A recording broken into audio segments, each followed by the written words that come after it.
Todd Starnes Show begins in 1 minute.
Live from the Liberty University studio in Memphis, Tennessee, it's America's favorite gun-toting, Bible-clinging, deplorable American. That's us. That's right. I love this American ride. Todd Starnes. Oh, yeah. What is up, America? Welcome into it. It is the Todd Starnes radio program. Although this is not Todd Starnes, he is traveling today. I am assuming he is probably stuck in some of that crazy flight shenanigans going on around the country because of the shutdown, although that could be ending relatively soon. There is so much to talk about. You want to talk about trying to drink out of a fire hose first thing on a Monday as you start off a whole brand new week, then that's what we're about to do, and we're going to cover it all right here on the Todd Starnes radio program. Welcome into it. My name is Andy Hooser. We are moving the Liberty University studios from Memphis, Tennessee out to Wichita, Kansas again, as we are broadcasting right here in Wichita's Big Talker KQAM, my flagship station in Wichita, Kansas, a great affiliate of the Todd Starnes radio program. And holy cow, man, I'm just trying to digest what's going on in the world. You're supposed to have like a relatively calming, relaxing weekend, and then we come in and start all the shenanigans over again for a Monday. So welcome into it, and I want to hear from you at 901-260-5926, 901-260-5926. There is a lot of breaking news that's happening today, and do you agree with the idea the government shutdown potentially ending for a Monday today? Say what? I know. What does that mean? Where are we at with this? What are the details of this bill, and what are Democrats doing? Now, Democrats, I know Todd's talked about it. We've said it before as well. I'm a little concerned. I was wondering when I heard the headlines on Sunday, and they said that 8 Democrats got on board to vote for a 60-40 procedural vote. And for those that don't understand the process, they're in a procedural vote now to where they voted for it. Now they have 20 to 30 hours of debate and conversation on the Senate floor before the official bill actually comes up to be voted on a yay or nay. So that's the process that's going on now. And Dylan, keep me apprised if you hear any or see anybody else speaking on the Senate floor. We may go live to that because a few people have popped up here and there's essentially nobody there. But it's an opportunity for senators to come up and say whether they agree or disagree, what their thoughts are on the bill before the bill actually gets voted on. Now, the fact that it's an amended continuing resolution means that the Senate will vote on it, and then it will have to go back to the House of Representatives. Speaker Mike Johnson did make a statement and held a press conference first thing this morning that said that once it does float back to the House to be ready, he has everybody on standby, and they're ready to rock and roll again. So here's where we are by way of schedule, just so you know, you're following. And if you're not at home, if you're waking up to this good news this morning, the Senate's vote late last night of 60-40 opens the door now. The Senate is moving forward on an amended House CR, a continuing resolution, that will reopen the government until January 30th. Added to that are provisions to fully fund SNAP provisions through the end of the next fiscal year, which is September 2026, guaranteed back pay for all federal workers who have been made to endure these hardships over the last several weeks. And it also includes passage of 3 appropriations bills, which we're grateful to be moving through the process. Construction Veterans Affairs bill, it's the agriculture bill, and the legislative branch bill. The Senate will be back in session this morning to finish their job, and we're certainly praying that there is consent from all senators to fast-track their final vote. As you know, there are some procedural hurdles that one or more could throw in the way, but we certainly hope that they won't do that because so many people across this country are desperate for the government to reopen. All right, so here's where we're at. We're at the middle of the conversation with the procedural votes. We pass that. We move it to the House. The House votes on it there. We get it to the president's desk, and it happens. Now, what are the details of this bill? And my question right out of the gate, when I heard that we had Democrats finally come in, because we ended last week with them kind of really hoorah'd, really excited. Republicans were a bit frustrated. They finally had a few Democrats that were about ready to join Republicans in voting for the continuing resolution, finding a way to actually get things opened up again. And then the election happened. They had a luncheon on Friday, and then Democrats came out with this big plan on Friday that said, hey, no, we're going to advocate, this is our quote-unquote compromise, that we're going to extend the Obamacare subsidies for one more year. We're going to create a task force. We're going to sit down and look at it for moving forward and what we do. And this is our pitch. This is our negotiation. Republicans, there's no way you can't get on board with this, because this is a middle-of-the-road approach for us to extend it one more time for us to figure out what to do thereafter. And I was, got to be honest, I was really concerned that Republicans were going to be okay, and they were going to capitulate and go for that and say, hey, we got to open up the government. We can't have any more pressure on the American people. And sure, one more year's not going to hurt. So when I heard the news on Sunday that they had finally agreed to something and started this process, my biggest question was who exactly caved on this situation?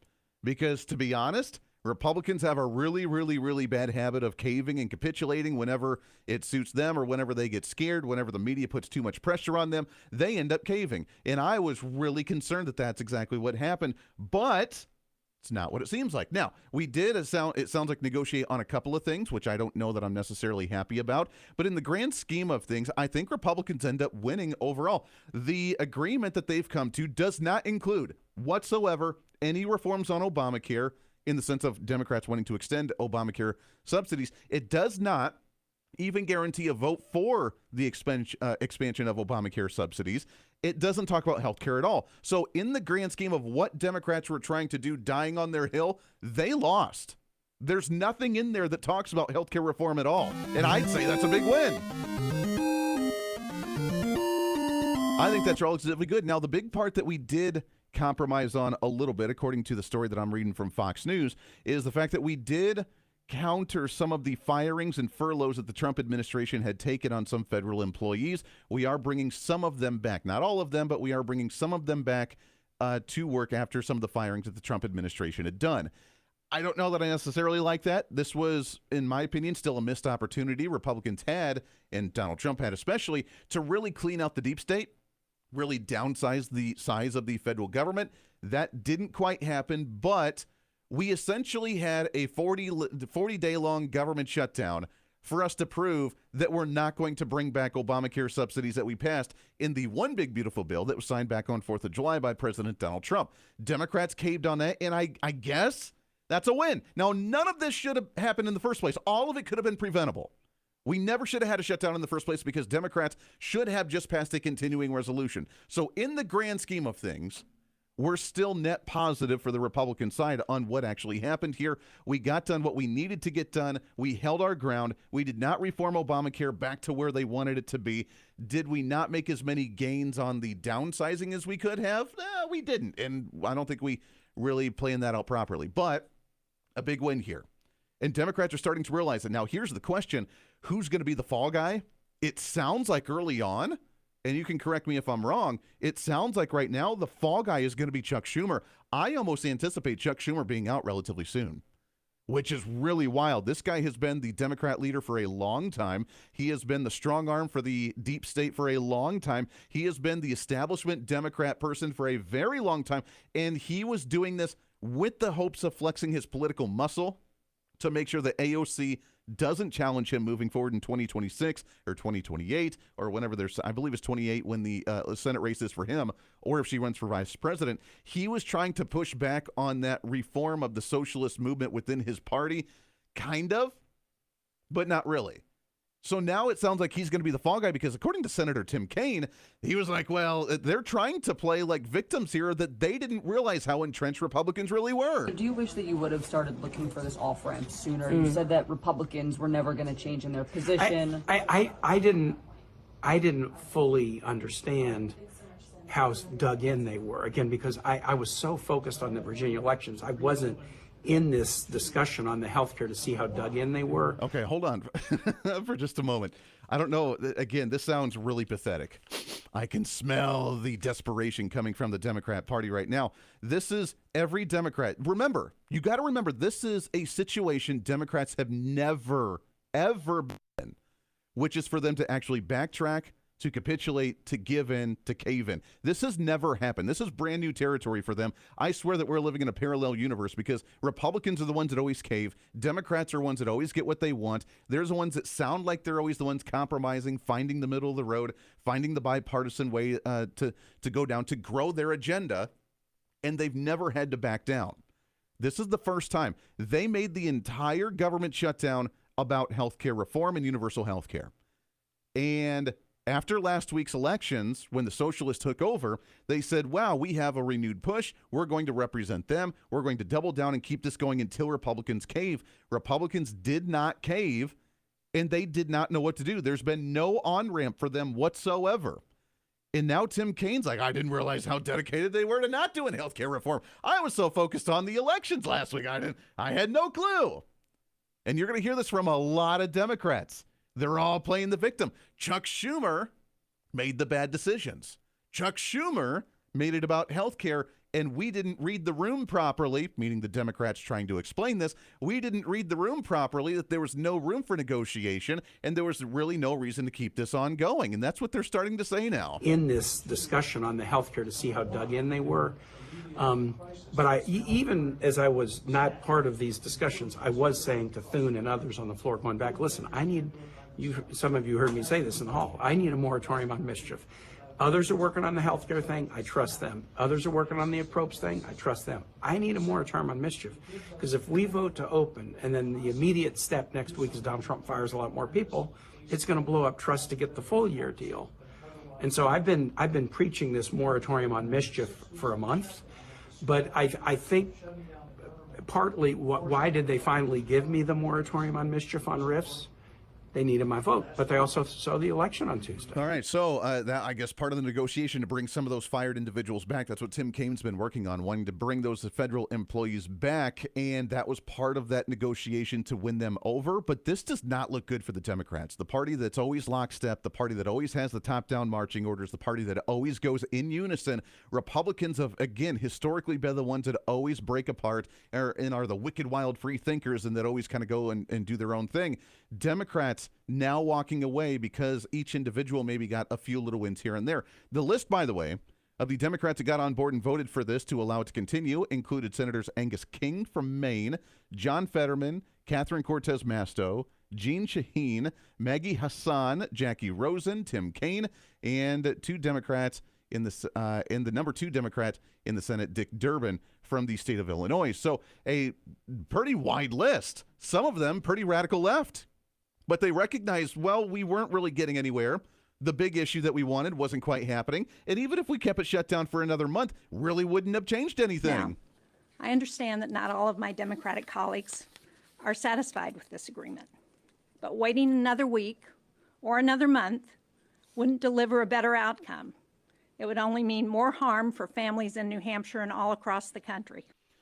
They were losing, and their pitch on Friday was their last desperate Hail Mary. It was, we need to look like we're compromising. We need to look like we're negotiating, bring us back to the middle, make Republicans look like they're the radicals that are unwilling to work with us or do anything. That was their last desperate pitch, and it didn't work. And again, I applaud Republicans because I don't remember the last time this has ever happened. So well done. Thank you, Republicans. Thank you. Now, again, from the ideological standpoint, I really wish we would have taken more advantage of the situation by cutting more federal employees, by downsizing government more so than what we did, and holding firm on the firings that we had done of federal workers throughout these different agencies, including 4,000 workers that we had seen cut and fired from the Trump administration in 3 or 4 different agencies over the past month through the month of October. I really wish we could have permanentized and kept that, but we're still net positive, in my opinion, compared to where we were before, with a few of them still being fired, few of them coming back, and keeping our stand firm on this healthcare reform issue, or the lack thereof. Now we need to look at what we do with healthcare reforms moving forward, and we can have that conversation, and I want to get your thoughts on it. 901-260-5926, 901-260-5926, a big win for us? Or is it just, hey, for the first time, Democrats have caved. That's a big win for us already, and Democrats are now beginning to crumble. What is the future of the Democrat Party? That's pretty crazy. Andy Hooser sitting in for Todd Starnes on the Todd Starnes radio program. It's a Monday. We got lots to cover. We'll break it all down for you right after this. You're with Todd Starnes.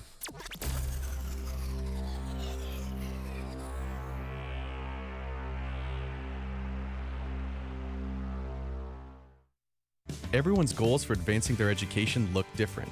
At Liberty University, we've helped thousands of students like you earn their dream degree. So no matter what your goal is, we can help you get there. With over 450 degrees from the associate to the doctoral level to choose from, most of which are 100% online, you'll find what you need to succeed. To discover which degree might be the best fit for you, text degree to 49595.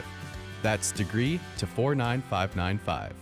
From director Sean McNamara comes Soul on Fire, based on a true story. They said you had no chance, but here you are. Starring Joel Courtney, John Corbett, Stephanie Shostak, Macy McLean, with Devon Franklin and William H. Macy. If you focus exactly on loving the life that you're living right now, and not the life that you think you could have had or should have had, that's the whole deal right there. Soul on Fire, rated PG. Parental guidance suggested. Now playing. For tickets, go to soulonfiremovie.com. Soul on fire.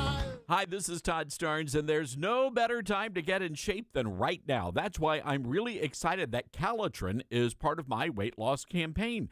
Here's my friend Elizabeth from Calitrin. Yes, y'all, this is the season of eating, and food is everywhere, but you don't have to gain weight if you are taking Calitrin. Calitrin's going to help you lose the inches and the pounds even during the eating season. And it does it without drugs and stimulants, so it's safe with all your medications, even your heart patients, your diabetics. This product is really good for you. Proven for almost 30 years, drug-free, stimulant-free, and right now, y'all, Calitrin is on sale. If you go to the website toploss.com, you're going to see that not only is it $10 off every single month, but there's also an unlimited buy 3 get 3 free. That's at toploss.com or call 833-TOP-LOSS. Thanks, Elizabeth, and be sure to use that promo code TODD. Let's see, if something costs less, but people are happier with it, that sounds like something to look into, and that is Medi-Share. Maybe you've heard switching to Medi-Share to pay for healthcare can save many families up to $500 a month, and that is huge. But it's also true that people are way more satisfied after making the switch, too. The member satisfaction rate for Medi-Share is double that of the typical health insurance plan. Double. Medi-Share works, too. It's been around for 30 years. Members have shared more than $5 billion of each other's bills. People love having telehealth and a huge nationwide PPO network. So, yeah, really, you can save a ton and like it better. Imagine being happy with how you're taking care of your health care. So if you're self-employed or part of the gig economy, or you just want a plan you're happy with, you can call right now. You'll get a price within 2 minutes. So see what you can save. This is a very, very smart use of 2 minutes. Here's the number you need. Call 844-43-BIBLE. That's 844-43-BIBLE. 844-43-BIBLE.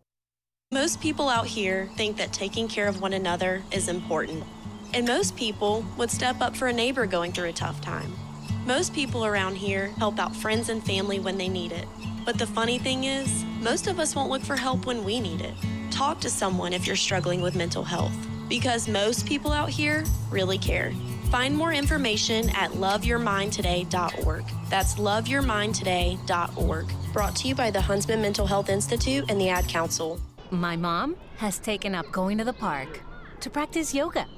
My dad's going to a club, but not a book club, a salsa club. Finding new hobbies comes with age. My mom has started getting lost and not knowing where she's going.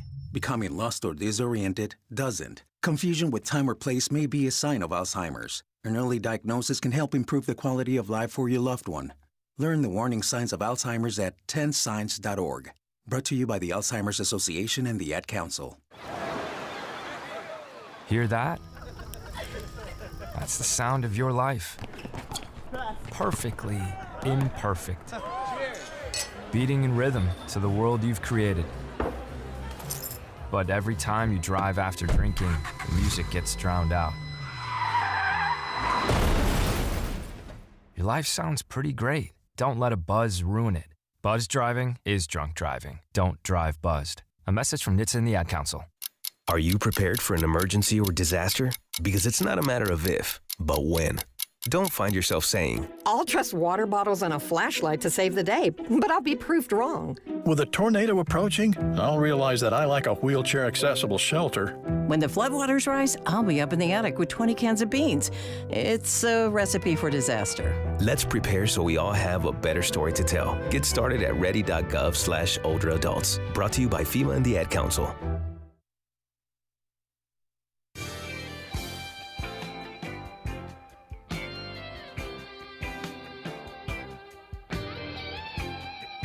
Welcome back to it. It is the Todd Starnes radio program. It is a Monday. It's great to have you here as we kick things off for a whole new week, setting that tone, my friends. And it's a crazy one to start the week off as well. The end of the government shutdown could be happening relatively soon. They're going through their hours of debate and allowing the Senate floor to discuss the bill before they do the official vote on it. But is it a win for Republicans, or is it just a major loss for the Democrat Party? And there is a difference, because Republicans could have done a lot more.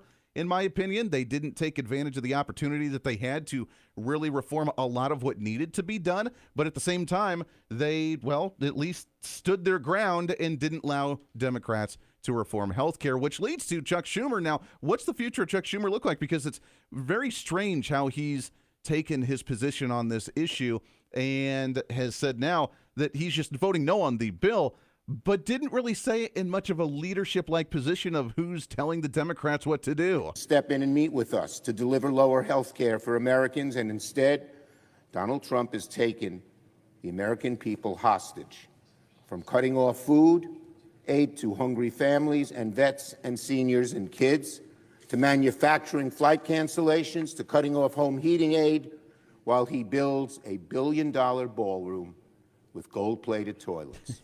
Therefore, I must vote no. This health care crisis is so severe, so urgent, so devastating for families back home that I cannot in good faith support this CR that fails to address the health care crisis. All right, so that's what he said probably last night or this morning. Dylan, you just sent me a message that said that Schumer's on the Senate floor right now. Let's go live to him if we can. Let's see what he has to say. Suffer, then do anything to lower health care costs for the American people. The American people will not forget Donald Trump's cruelty and heartlessness over the last 6 weeks. And let me say something else. The American people have now awoken to Trump's health care crisis. Health care is once again at the forefront of people's minds.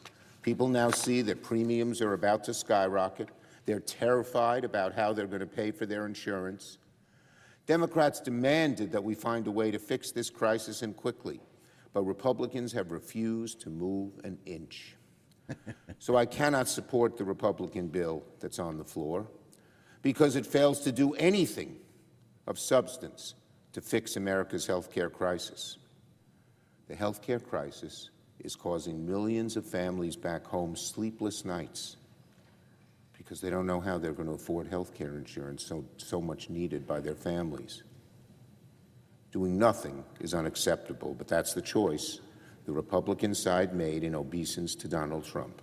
Wow. All right, go ahead and pot that down. If he's still back on after the break, we may go back live to him. But, hey, Dylan, did you catch that? I'm smelling a little bit of desperation from Chuck Schumer right now. He's not going to support it, but the fact that he lost just enough of his caucus to allow this to go through, and he's still talking about health care reform. Again, this is a policy discussion that you have when the Senate is open and you talk about policy issues, not to hold the government ransom by keeping it shut down at this time. So he has just had a major loss. And again, I don't think we can express how impactful this is with Democrats breaking rank, supporting Republicans on a continuing resolution, and the top-down authority that Chuck Schumer, Nancy Pelosi, Dick Durbin, all these other people have had for a very long time. It's crumbling and it's breaking away. This is the beginning of the demise, at least in my opinion, of the Democrat Party. Republicans could have done a lot more. Never let a crisis go to waste, right? Take advantage of the situation. But this is more of a loss for Democrats than it is a win for Republicans, because it never should have happened in the first place. And after 40 days of harming the American people, Democrats are walking away now with the tails between their legs with essentially no wins on this issue. We'll cover some more of this when we come back after this on the Todd Starnes radio program.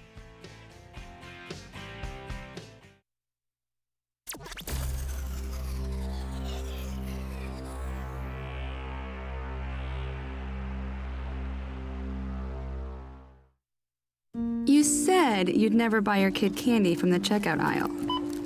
Or forget extra diapers. And never give in to a meltdown. You'd never lick your thumb to clean their face.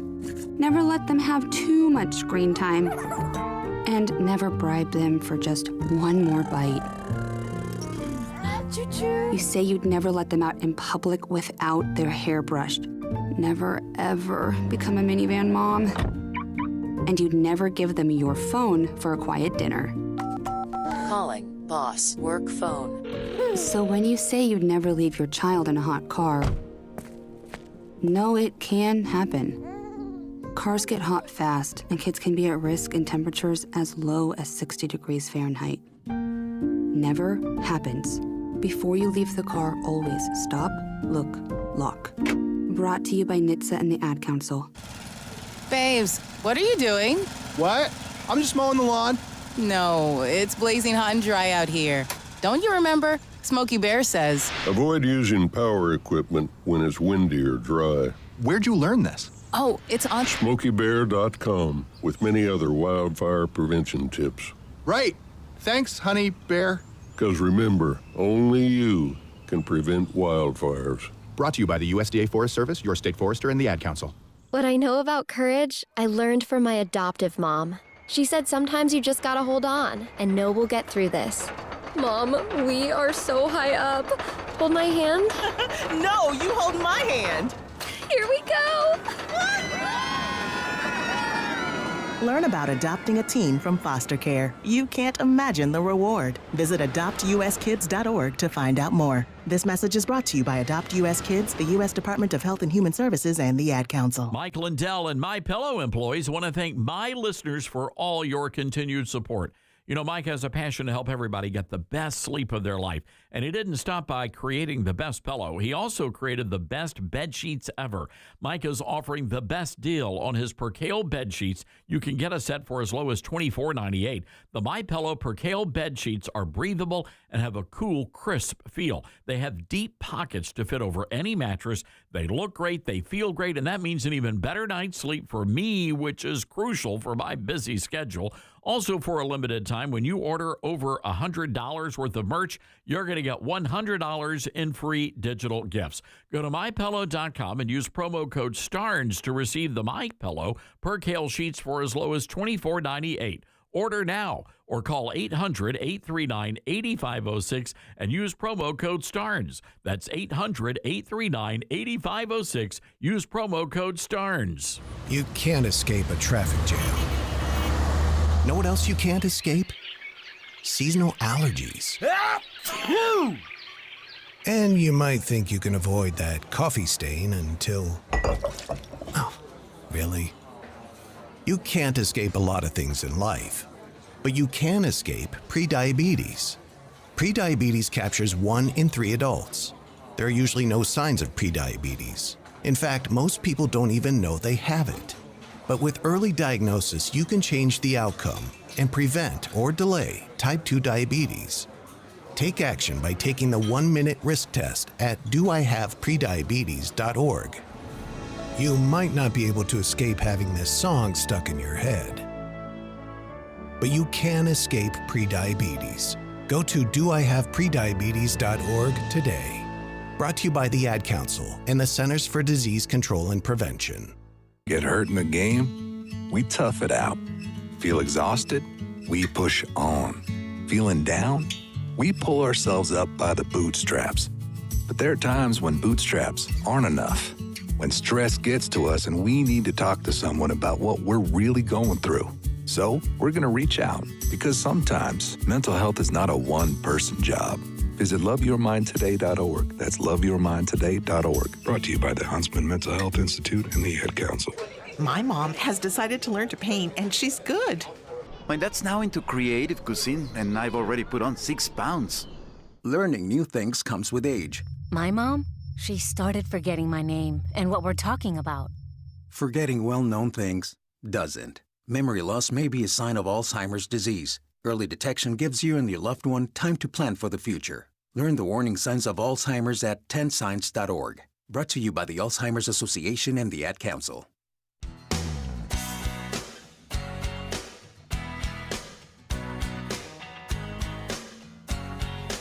Hey, welcome back to it. Todd Starnes radio program. Andy Hooser sitting in for Todd Starnes today. And great to have you as we move those Liberty University studios out here to Wichita, Kansas. And happy Mondays. We're setting the tone for the week, man. The loss for the Democrats is what we'd like to say is what Donald Trump would like to say, kind of bigly. And I think we're going to make it bigly.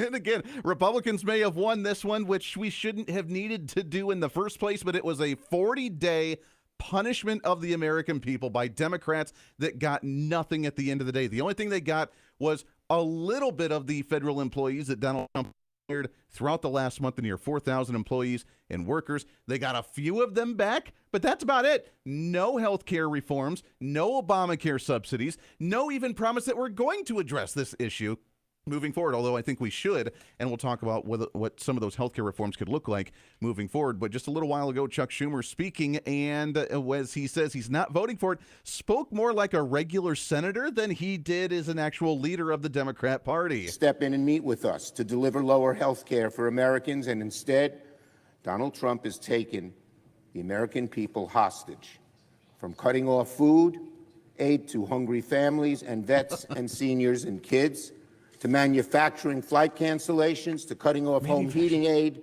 while he builds a billion-dollar ballroom with gold-plated toilets. What is he talking about? Absolute nonsense. 901-260-5926. Let's go to the phones, and let's go to Ron at KYKN in Oregon. Ron, how are you, my friend? Hey, brother Andy, I'm going to say this. You should have, for one of his music, Don't Call Me Brother from the OJs, because Schumer, I'm going to rebuke him because of his situation. Go back to 2009 when they put the Affordable Health Care Act. I know people that retired. Their health care plan with a family was $300, less than $1,000 deductible in the worst case. Now, fast forward right here in Oregon. It's gone up to where it's $6,000, $7,000, $10,000 deductible. Who started that? Oh, it was the Democrats. That's right. And here at Chucky Schumer, talk all this stuff. I mean, Ducky Chucky needs to go get himself fixed up, because here's the facts. Another fact. My state's getting ready to have universal health care because of ignorance of the educating the voters. And do I want the Canadian plan? I'm a disabled veteran. I'm losing doctors. It finally took 3 years under Chucky Ducky and Biden to get a X-ray technician at the Salem Clinic. Okay? Let me give you another fact is this. Republicans that was in the Senate, I respectfully love Johnson and others of that nature, especially Mr. John Kennedy out of Louisiana. I love that man. But the point is, the Republicans cannot be appeasing. They cannot go through and claim that they stand for liberty while they go through and compromise for the back room through these nonprofits and NGOs. That's what's happened to a lot of money. I mean, hey, we spent over $1.5 billion for homeless and drug addiction, but yet nobody's cured. They do not. Some of these nonprofits I visited last year in Salem do not take a drug test on those that's thin, but they rather give them a check. These nonprofits get fat. And Ron, how many government programs have been created to solve an issue, and how many of those issues have actually been solved by a government program? In Oregon, I'll speak directly, maybe one. There's only two places I will tell you: Teen Challenge, and another place out of Eugene, at Bridgehaven. Yeah. The drug and alcohol rehabilitation. The rest of them are gold-digging Jezebels. You cannot serve two masters and you claim you walk for liberty, because just like what John Adams or Ben Franklin say, if you forsake your liberties for security, you deserve neither. Boom. I love it. Ron, you're absolutely right. I mean, this is a failed attempt for them. You cannot say that health care is getting better under Obamacare. You mentioned it. Deductibles, premiums, they doubled. They tripled under Obamacare, and everybody thought that it was all fine. Now they say they're going to double and triple again unless we keep these subsidies going. What's the definition of insanity, doing the same thing over and over and expecting a different result, and saying that now we need more government to try and fund these programs in order to keep deductibles low when they're not low? And this is the reform. If we want to have a healthcare conversation and reform healthcare, let's do it. And it's time for us to end Obamacare. That's right. And the ultimate goal is, Andy, is this. Let's go back to the Fabian socialists they don't teach our kids anymore about, or the Age of Enlightenment of the 1880s with Crowley and Rockefeller and even Bill Gates Sr., the eugenist, along with Margaret Sanger. What they all got in common? They don't want you to own nothing. They want to tax you out of your home so high that you can be like France with 7% home ownership, and 80% of that home ownership is foreigners. They do not want you to have a currency. So they want to treat you like you're an iRobot or Dune or Divergent, where you got to come to the government, or George Orwell's 1984. I'm not trying to be a conspiracy theorist, but it's scary when I'm starting to see things, whether it's from Battlestar Galactica with the Cylons and the formation, when you watch the new version with Edward James Olmos from Miami Vice. And you look, and you fast forward today, sir. Is Alistair, is some of our people, actually, Hinton and everybody else has been right. All of those people at Atlas Shrugged by Ayn Rand. That's right. We've called it. Prophecies? We've called it all across the board. You're right, Runts. Fantastic, my friend, and thank you for your service, by the way. I hope you can get the stuff that you need through the VA and get the programs that you actually need. Maybe with this government opening up again, then we can actually get you back on track and help the people that we need. Donald Trump sent out that tweet that over the weekend, which I think is what scared Democrats, because we said essentially all of the goodies, all of the subsidies, all of the special pet projects that you have under Obamacare, they're going to go away. If you didn't see the Truth Social post that was over the weekend or on Friday, whenever he sent it out, that said that hundreds of billions in dollars being sent right now to money-sucking insurance companies in order to save the bad health care provided by Obamacare. And he says that they should be sent directly to the people so they can purchase their own much better health care and have money left over. In other words, take it from big bad insurance companies and give it to the people and terminate per dollar spent and the worst health care anywhere in the world, which is Obamacare. When Donald Trump sent out that tweet, and Democrats that have been advocating for more universal health care, and they say we need more subsidies to the federal program. And Ron, just like you said, and we thank you so much for your service and thank you for the call because that was fantastic, that you're right, that it has been a complete disaster, and they cannot claim otherwise that it's not been a disaster. Fine, we're going to get rid of the whole thing. We're going to increase the insurance companies. We're going to go into the private sector, and we're going to do this. So well done. And yeah, watch it collapse. That scared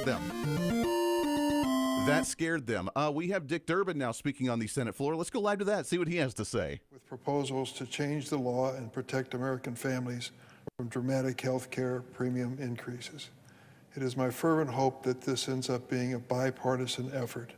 It would be such an achievement of the Senate to finally return to that status. I've served in the Senate for 29 years, and I've never seen that kind of offer from a Senate majority. During the historic roll call last night, I walked across the aisle and met with Senator John Thune, the Republican leader. I told him that I was counting on him to keep his word on this agreement. He assured me he would. The fate of this effort depends on both the Senate and the House of Representatives. After a 7-week absence, the Speaker Johnson needs to call his members back and join us in the hard work that lies ahead. Many of my friends are unhappy. They think we should have kept our government closed indefinitely to protest the policies of the Trump administration.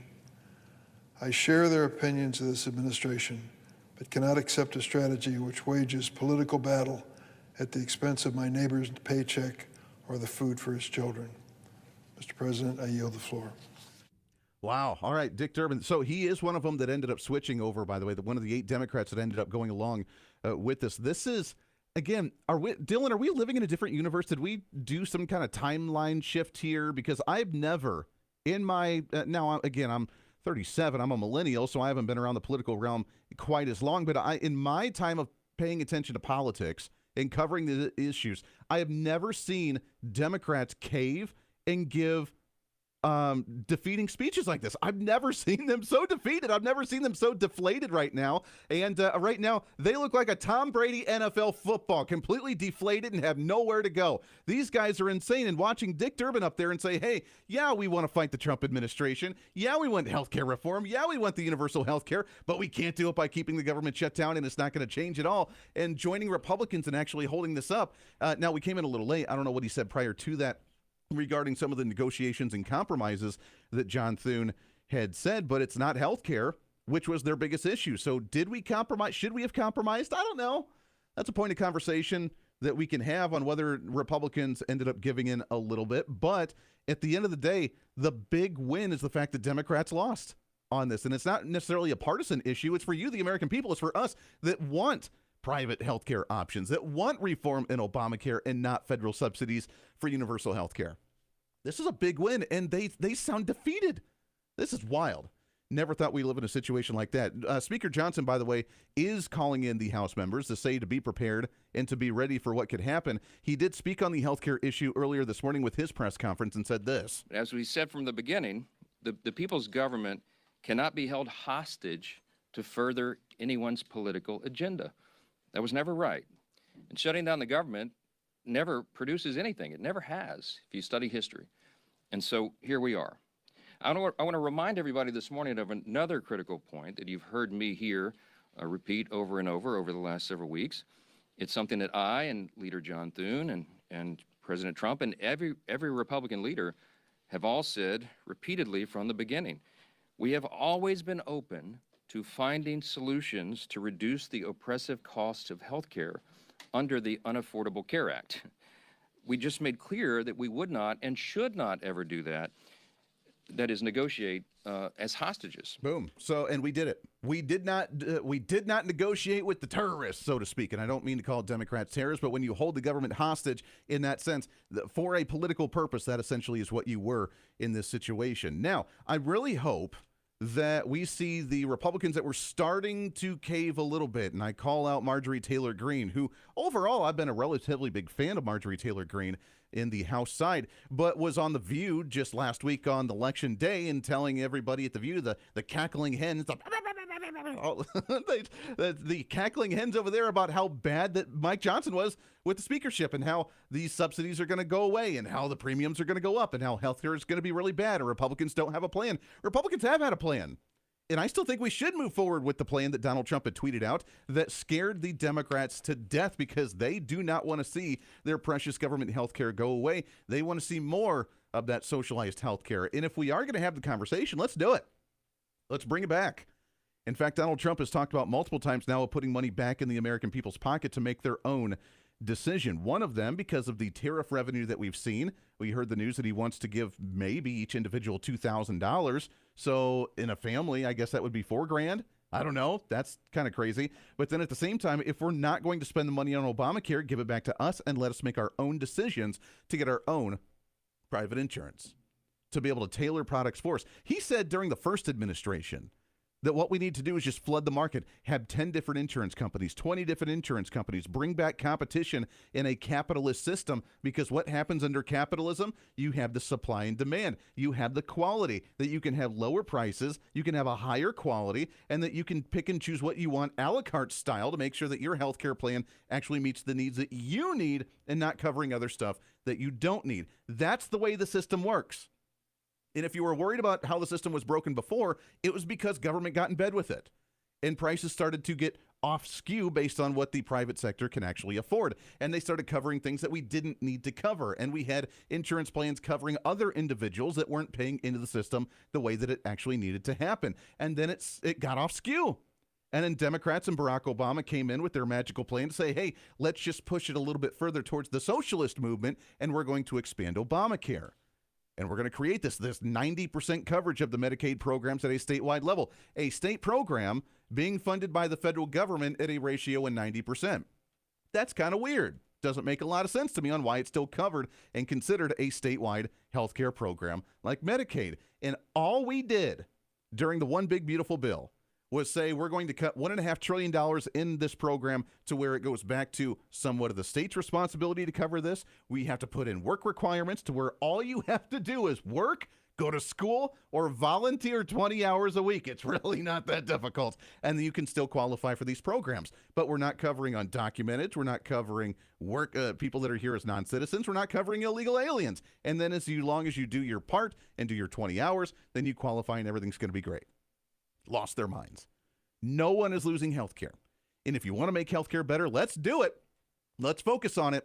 Let's get rid of Obamacare and do what Donald Trump said, and that tweet that scared Democrats into caving in because they'd rather keep what they can right now as opposed to actually losing ground on the issue of Obamacare. 901-260-5926. What a big win, man. This is crazy.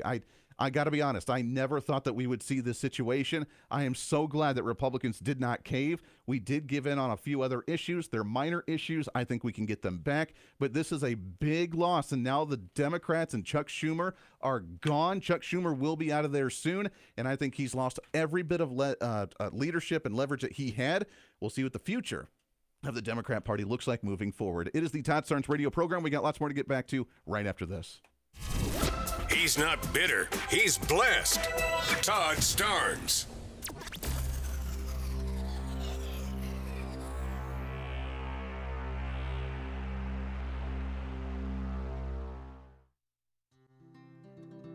Balance of Nature's fruits and veggies and fiber and spice supplements. Our ingredients are 16 whole fruits, 15 whole vegetables, 4 powerful fibers, and 12 aromatic spices.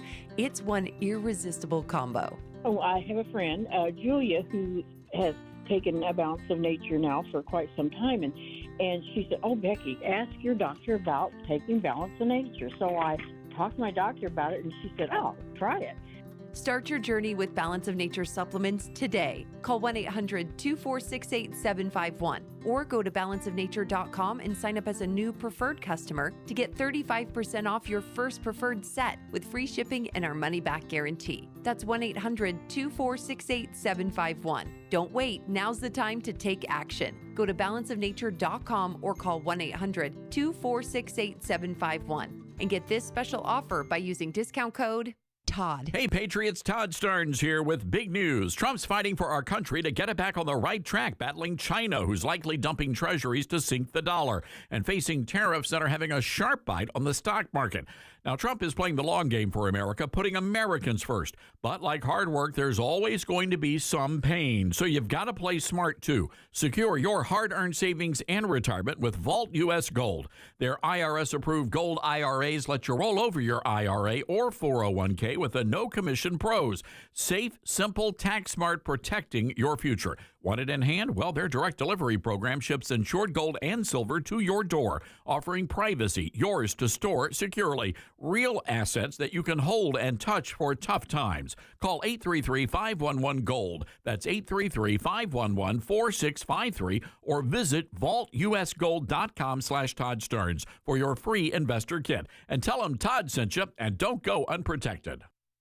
We are living in dangerous and unstable times. Hello, everybody. I'm Todd Starnes. Pandemics, international insecurity, shortages, supply chain disruptions, and an economy on the brink. We know we can't simply trust the government to protect us. Now more than ever, everyone needs to be prepared. And being prepared is more than just stockpiling ammo, food, and supplies. Being prepared should also include stockpiling critical prescription medications. And that's where my friends at the Wellness Company come in.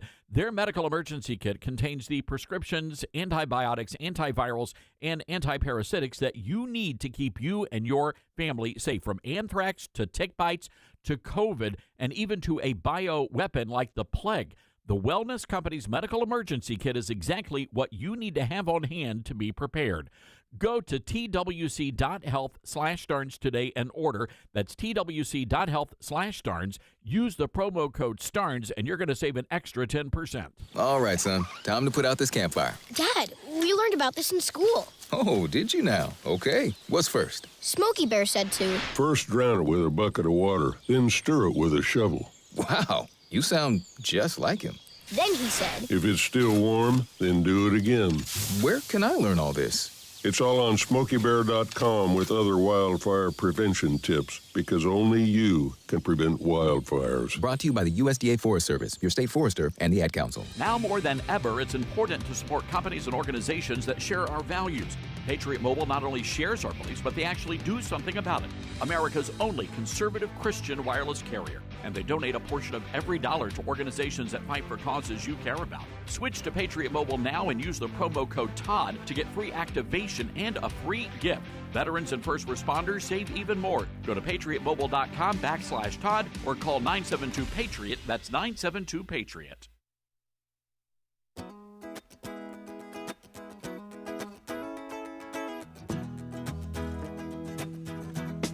Hey, welcome back to it. It is the Todd Starnes radio program moving through the day here, a victory day. You can do a victory lap, at least for some Republicans, and the end potentially of a government shutdown. We'll see as we go through this procedural vote that's happening right now. First, we want to tell you about our friends over at Patriot Mobile. As you know, the First Amendment is always under attack, but you can do what you can to help protect your constitutional rights, and you can do it by just using your cell phone.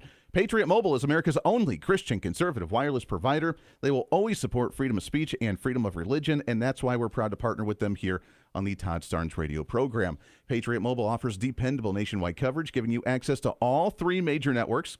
That means you get the same coverage that you've been accustomed to, and you get to do it without funding the left side of the aisle. When you switch to Patriot Mobile, you support organizations like First Liberty, Alliance Defending Freedom, Concerned Women for America, and so many more. Their 100% U.S.-based customer service team makes switching easy. Keep your number, keep your phone, or you can even upgrade. Their team will help you find the best plan for your needs. Go to patriotmobile.com/Todd or call 972-PATRIOT. When you do, you get free activation when you use that promo code Todd. Make the switch today.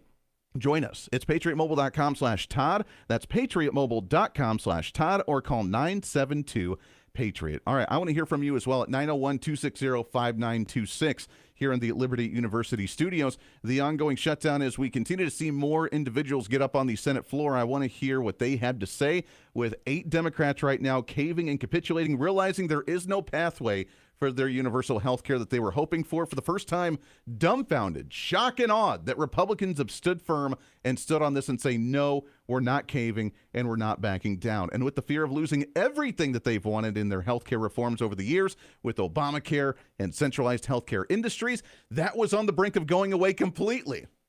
And I still hope that it does. We need to address, Marjorie Taylor Greene's right.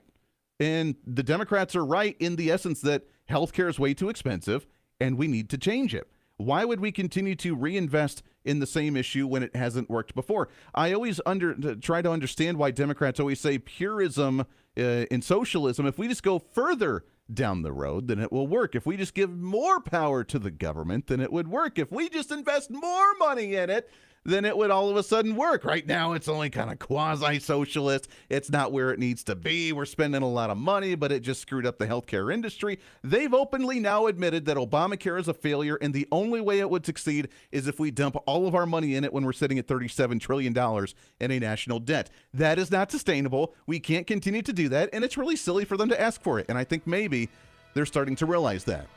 So bring it on. Let's have the conversation. Let's talk about healthcare reform. But it ain't going to be the way that you look at it and that you want it to be at the end of the day, which is going to be awesome for Republicans moving down the road. I have renewed optimism of Republicans not caving and capitulating. Back after this here on the Todd Starnes radio program.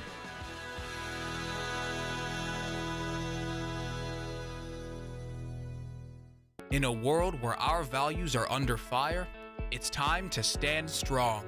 That's why you should know about Old Glory Bank. Old Glory Bank is a bank that stands for faith, family, and freedom. A bank that won't cave to cancel culture. Your money, your values. So if you're tired of banks that won't stand up for your values, it's time to switch to Old Glory Bank. Head on over to oldglorybank.com/Starnes and make the change today. For more than 12 years, Patriot Mobile has been on the front lines fighting for our God-given rights and freedoms while providing exceptional nationwide cell phone service with access to all 3 of the main networks. Patriot Mobile's all-U.S.-based support team is standing by to take care of you. Call 972-PATRIOT today or go to patriotmobile.com/Todd. Use promo code Todd for a free month of service. That's patriotmobile.com/Todd or call 972-PATRIOT, code Todd. What I know about courage, I learned from my adoptive mom. She said sometimes you just gotta hold on and know we'll get through this. Mom, we are so high up. Hold my hand. No, you hold my hand. Here we go. Learn about adopting a teen from foster care. You can't imagine the reward. Visit adoptuskids.org to find out more. I learned patience from my adoptive dad. All he had to say was, "Hey, you got this. Just breathe." Hey, we're pretty good. Yeah. Might have to start a band. I got it. Learn about adopting a teen from foster care. You can't imagine the reward. Visit adoptuskids.org to find out more. This message is brought to you by Adopt US Kids, the U.S. Department of Health and Human Services, and the Ad Council.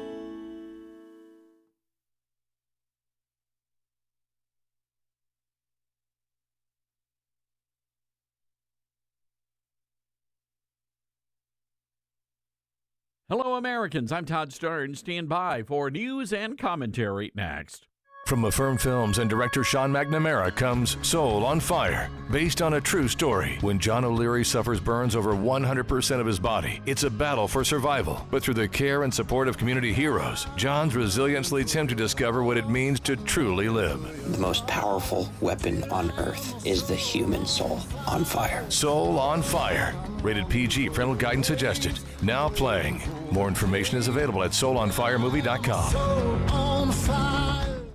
Sophia Shoemaker is a senior at Rampart High School in Colorado Springs. Every fall, seniors there are invited to decorate their parking spaces. It's a long time and beloved tradition. But Sophia's design for her spot was denied by school leaders, not because it was vulgar. No, her artwork was rejected because it's religious. Sophia's design featured a shepherd on a hill, a staff, and a sheep, along with a Bible verse, 1 Corinthians 13:4, the one about love being patient and kind. School officials said they have a rule banning all religious images. First Liberty Institute is a law firm that specializes in religious liberty cases, and they are now representing Sophia. They say the school is breaking the law. They say students have a right to engage in religious speech on public school grounds. Well, let's hope Rampart High School reverses course. Otherwise, they could get slapped with more than a parking violation. Hey, be sure to read more about this story on my website, toddstarnes.com.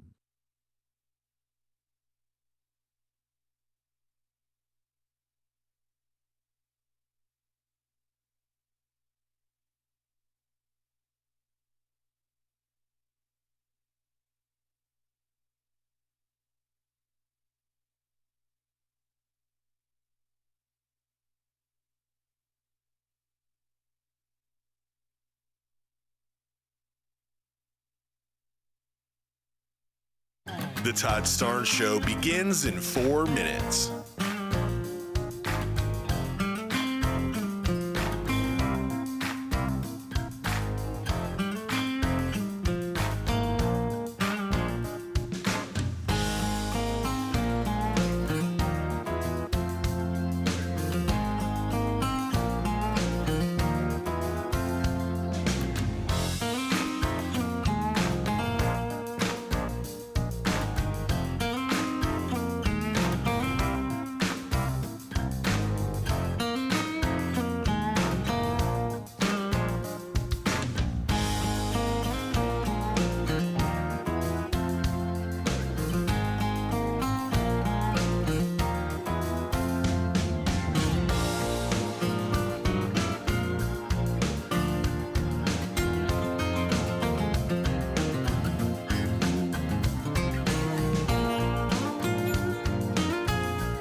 The Todd Starnes Show begins in 2 minutes.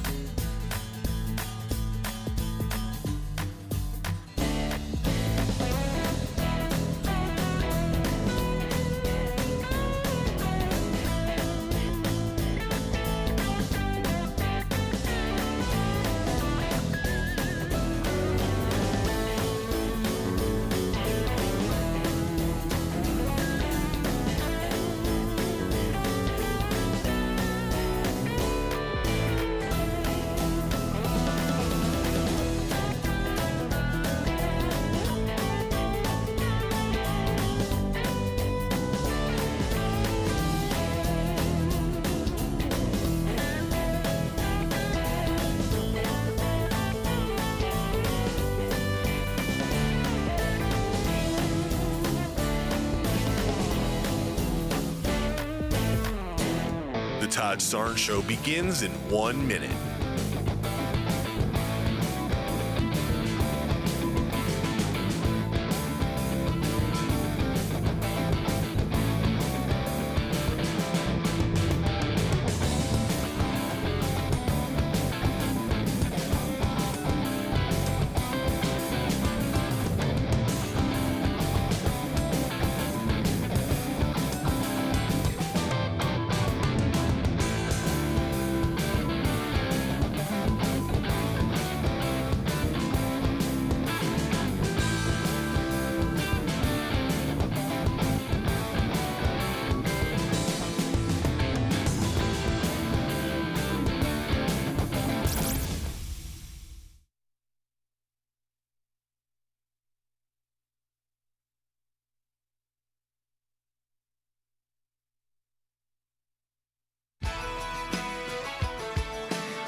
Live from the Liberty University studio in Memphis, Tennessee, it's common sense conservative commentary from Todd Starnes. That's us.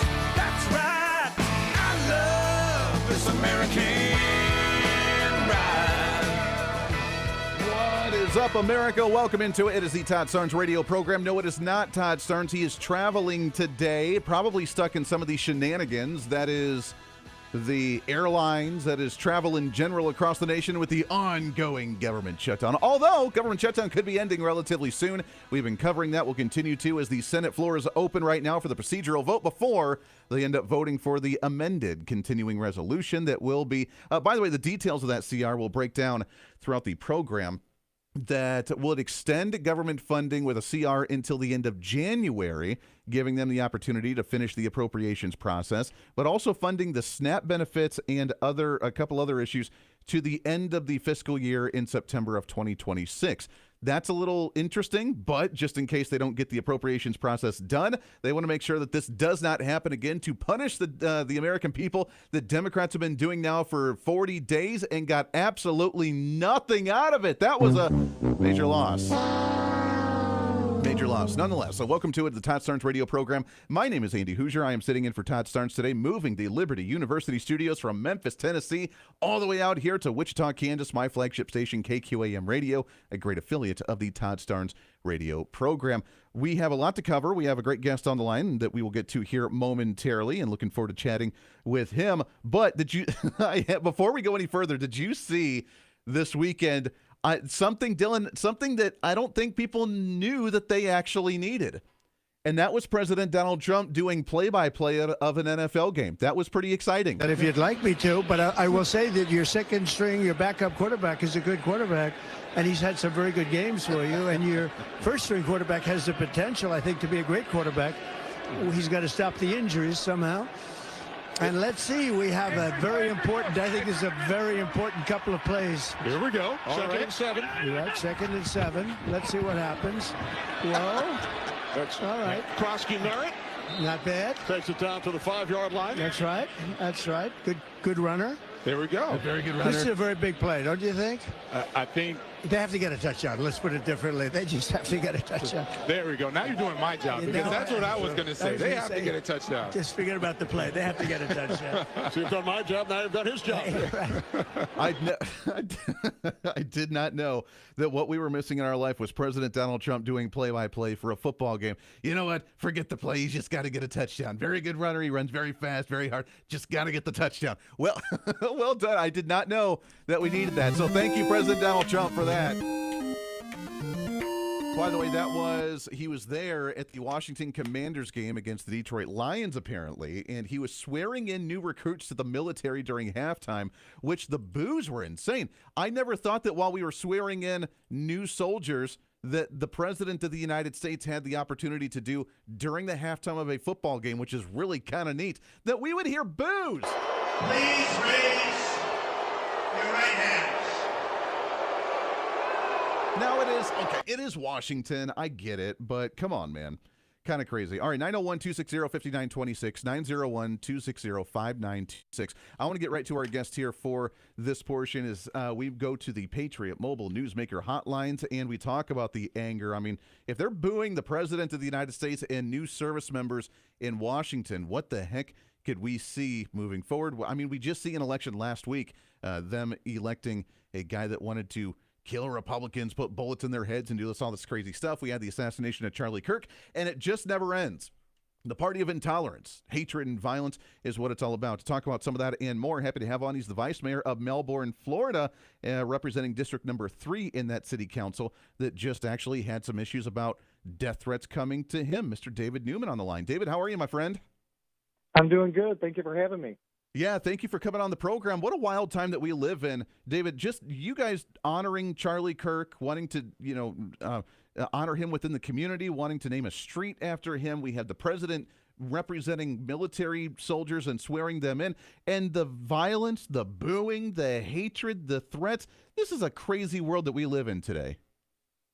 Oh, it's absolutely horrifying that, unfortunately, at all levels of government, whether it's on the federal government or even down to your local city councils, unfortunately, the radical left is trying to bully, intimidate, and threaten everybody who are just trying to stand up for good conservative values, and in this particular case, just honoring a good patriot who cared about this country. It's really unfortunate. Talk about what you guys are going through right now, what the process, what the conversation looked like in that honoring that you guys were doing for Charlie Kirk. Sure. So at the city of Melbourne, we wanted to honor Charlie Kirk. Melbourne's a conservative city. I'm in a conservative state, and a conservative county, which is a common sense to help support a conservative icon like Charlie Kirk. So we had a motion that was put onto our agenda so that we could name a street after him, and we had probably about 4 left-wing individuals who came and shouted all these obscenities at us in the middle of that meeting, and it affected the vote. The vote actually failed due to some of that. But then afterwards, unfortunately, when I went down to talk to the folks, the Young Republicans and the Turning Point USA folks, who it was their first city council meeting, and tried to see what's going on, they witnessed me being threatened by the top Democrat in our area. It was very, very bizarre and very concerning for the state of our country. Yeah, it's so wild. I mean, what was the argument against it that we don't need to be? I'm assuming this is the kind of the argument that we hear from all over the place, is that Charlie Kirk was a Nazi or a fascist or a sexist and a racist and all this other garbage, so therefore we shouldn't be representing him. I'm assuming that's what they were screaming during this meeting. Yes, they were. They felt that there was no reason to honor him. They picked clips out that were very much out of context of what Charlie was saying and what he was advocating for. It was absolutely a very organized smear campaign against him about just, trying to tarnish somebody who was a God-fearing, country-loving man to probably, they thought that they want us to think he was the worst of the worst. What was the response from the other council members during the debate, during the actual session, and hearing these individuals cause the stir and argument against? I mean, you said that, you had the momentum that you potentially could have gotten this passed, and then it failed at the end of the day. What was the conversation with these other council members? Sure. Well, the council members, unfortunately, during the debate portion of it, they were very much bullied and intimidated, where they started to back down and say, maybe we should just name it Freedom Street or First Amendment Street, or one person. When we were counting down, we just needed 4 to move forward to a workshop, and we had 3. We just needed one more. One, she was being screamed at by the crowd, totally out of decorum. Shouldn't have been allowed, but she was being screamed at, called a racist, and all these vile things, and all these horrible names. And she eventually just gave in and said she not gonna move forward with even going to a workshop to talk about it some more. So they were bullied, they were intimidated, they were given wrong facts. It was very unfortunate things that were going on there, and they were just unfortunately caved under pressure. Yeah, that's really unfortunate for sure. I mean, if they're easily cowering that way and just easily swayed just because of a few threats and people throwing a fit, that would make me worried that when real important issues come up for policy in the city, that they really don't have much of a spine to stand on some of these issues. So is the issue dead? Are you guys going to try it again? What's the future of this look like? No, it's dead. And honestly, I mean, there's still being, again, there's still lingering things around it. When that top Democrat came and threatened me, we ended up having to get a police report, sending that to the state attorney's office. And now they're the council itself isn't even sure what to wanting to touch something like this just because of the threats and this now perception that violence is occurring on it. So unfortunately, there probably isn't a future at this time. Now, I know there's a lot of great young patriots from Turning Point USA and the Young Republicans who there's a few seats that are going to open up in the next couple, I guess, in the months and next year. So they're hoping to maybe get some folks to bring it back up again. But yeah, at the moment, just due to that violent rhetoric and due to the litigation type of stuff, there's not a future. Time. What a crazy world we live in. We're talking with David Newman. He's the vice mayor for Melbourne, Florida, representing district number 3 on their city council. You can find him on the Tweety or the X at Real David Newman as the threats, the violence coming from the other side of the aisle, which is unfortunate. So now the police came in, the police report, it's under investigation. Has there been any indication of what this looks like for this individual, this head Democrat for the area and the community? I mean, is he going to pay a fine? Is he going to court? I mean, what's this look like now? No, and that's the real tragedy of it. Unfortunately, we need good state attorneys. We need good elected officials. I mean, if I could, just talking to the audience right now, we really need great people in these local positions because, unfortunately, due to what I believe is politics, this top Democrat ended up, when we did the police report and went to the investigation side of it, there were 3 witnesses that came forward to the police. They gave their testimony that they saw what had occurred. There's nothing on camera because it was off to the side and during a recess. But 3 witnesses came forward. When they called the suspect to come in and interview, she chose not to interview with the police. She said she will not do it. But she did have time to call elected officials in the city, law enforcement officials, and basically pull every political lever that she possibly could to tell her side of the story there. And unfortunately, when it went to the state attorney's office, it went straight to the top, according to the deputy state attorney, and the top official said, "We're not going to move forward with it." So, unfortunately, when you have, and he's a Republican, but when you have weak Republican state attorneys, it makes us less safe because this opens us up to more people getting hurt. Because if the left doesn't have consequences, it's a violation of law. The police said it violates this certain statute. But the fact they won't prosecute on it, that means that someone could just keep doing it, keep threatening, and I hope nobody gets hurt because of weak leadership. Oh, of course, yeah. Well, and it's a bad example for the young generation. If there's college Republicans there, if there's Turning Point USA students that are there watching this process all play out, watching this all happen, I know they probably already have their guard up because of what happened to Charlie Kirk in the first place. But for young kids that are wanting to be involved in politics, getting involved in the system in the first place, helping out candidates, trying to spread their message, this is creating an entire different environment where they're seeing it firsthand. Them speaking out, them making their voices heard for the first time could literally put their lives in danger because of these threats that we just accept now as part of the norm in society. And to me, David, that's really concerning to me. Oh, absolutely. And me too. And I happen, I'm the youngest elected city councilman on the dais. I'm the youngest selected vice mayor. And so I talk to these folks all the time, these young people. And the good news and the encouraging news is that this next generation is ready to fight. They want to make sure that they're there doing all the right things. They want to make sure that they're getting involved in our government. And so this hasn't dissuaded them. If anything, it's fired them up because they realize if they don't stand up for themselves, nobody will. I'm glad it's firing them up and not scaring them, intimidating them, threatening them in some manner, and them backing down, which leads me to my last question. Are you seeing an increase after, obviously, the assassination of Charlie Kirk? There's been a major increase in applications for new Turning Point USA chapters for growth and membership across the nation. Are you seeing that happen in your community down there as well? You said it's relatively red.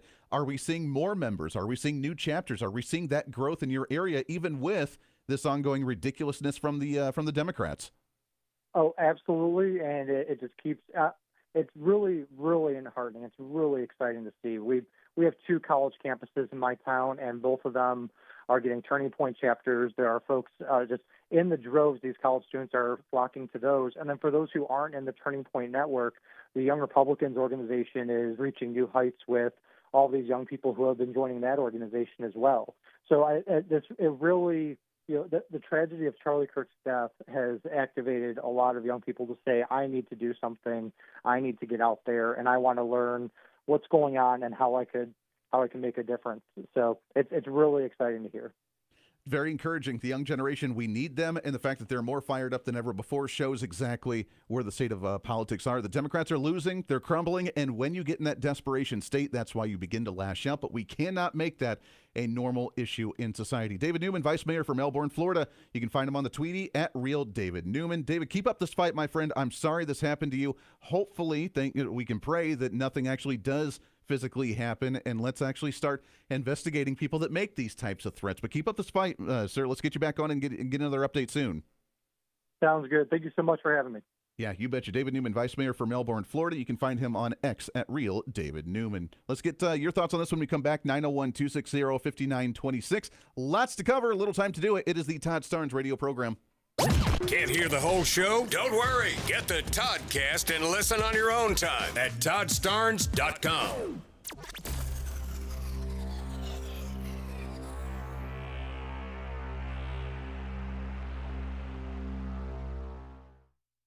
Hi, this is Todd Starnes. You know you have lots of choices for cell phone service with new ones popping up all the time. But here's the truth. There's only one that boldly stands in the gap for every American and believes that freedom is worth fighting for, and that's Patriot Mobile. The good news is you can switch to Patriot Mobile today without sacrificing quality or service. Worried about coverage? Don't be. Patriot Mobile uses all three major U.S. networks. If you have service in this country today, you'll have as good or better coverage with Patriot Mobile. Think switching is a hassle? Well, it's not. You can keep your number, keep your phone, or upgrade. Patriot Mobile's 100% U.S.-based team will get you activated in minutes from the comfort of your own home. Stuck in a contract or owe money on your phones? No worries. Patriot Mobile has a contract buyout program. This is how we win, folks, by aligning our spending with our values. Every dollar we spend matters. Go to patriotmobile.com/Todd or call 972-PATRIOT. Use promo code Todd and get a free month of service. That's patriotmobile.com/Todd or call 972-PATRIOT. From director Sean McNamara comes Soul on Fire, based on a true story. They said you had no chance, but here you are. Starring Joel Courtney, John Corbett, Stephanie Shostak, Macy McLean, with Devon Franklin and William H. Macy. If you focus exactly on loving the life that you're living right now, and not the life that you think you could have had or should have had, that's the whole deal right there. Soul on Fire, rated PG. Parental guidance suggested. Now playing. For tickets, go to soulonfiremovie.com. Friends, here's a reality check. Your biggest retirement expense likely isn't groceries or health care. It's taxes. Add inflation eating away at your dollar, and it's easy to see why so many run out of money. Lassiter Capital helps solve that problem by giving you access to real estate investments designed to generate income, protect against inflation, and provide huge tax advantages. Founder Ty Lassiter calls it the 4 keys to investment success. Visit LassiterCapital.com/Starnes or call 817-912-1569 to schedule your free consultation. We're live here outside the Perez family home, just waiting for the... And there they go, almost on time this morning. Mom is coming out the front door strong with a double-arm kid carry. Looks like Dad has the bags. Daughter is bringing up the rear. Oh, but the diaper bag wasn't closed. Diapers and toys are everywhere. Ooh, but Mom has just nailed the perfect car seat buckle for the toddler. And now the eldest daughter, who looks to be about 9 or 10, has secured herself in the booster seat. Dad zips the bag closed, and they're off. But looks like Mom doesn't realize her coffee cup is still on the roof of the car. And there it goes. Oh, that's a shame. That mug was a fam favorite. Don't sweat the small stuff. Just nail the big stuff. Like making sure your kids are buckled correctly in the right seat for their age and size. Learn more at nhtsa.gov/the right seat. Visit nhtsa.gov/the right seat. Brought to you by NHTSA and the Ad Council. Uh-oh, Brad's buzzed. Oh, yeah? Yeah, he's starting with the woots. And now a speech. I just want to say that friendship is about heart and brain. Who's with me? Good thing is, he knows when he's buzzed. And my brain is saying, when it's time to go home, somebody call me a ride. Love that guy. Me too. Know your buzzed warning signs? Call for a ride when it's time to go home. Buzz driving is drunk driving. A message from NHTSA and the Ad Council. Are you prepared for an emergency or disaster? Because it's not a matter of if, but when. Don't find yourself saying, when the storm rolls in, my time to find a pet-friendly evacuation center will have run out. The scorching heat wave will leave me powerless to cool my insulin. I'll face a hurricane without meds. Now that's a tough pill to swallow. Let's prepare so we all have a better story to tell. Get started at ready.gov/older adults. Brought to you by FEMA and the Ad Council. I'm Smokey Bear, and I made an assistant to help you prevent wildfires. Dude, I've got this. I've been camping since I was 5 years old. But I am a camping influencer. You know what? I'll bet you $5. Assistant Smokey, what is the best way to put out a campfire? To put out a campfire, drown with water, stir, drown again. Then make sure the fire is out cold by feeling with the back of your hand. Wait, really? I'll take the $5. Learn more at SmokeyBear.com. Brought to you by the U.S. Forest Service, your state forester, and the Ad Council. And here's Heather with the weather. Well, it's beautiful out there, sunny and 75, almost a little chilly in the shade. Now, let's get a read on the inside of your car. It is hot. You've only been parked a short time, and it's already 99 degrees in there. Let's not leave children in the back seat while running errands. It only takes a few minutes for their body temperatures to rise, and that could be fatal. Cars get hot, fast, and can be deadly. Never leave a child in a car. A message from NHTSA and the Ad Council.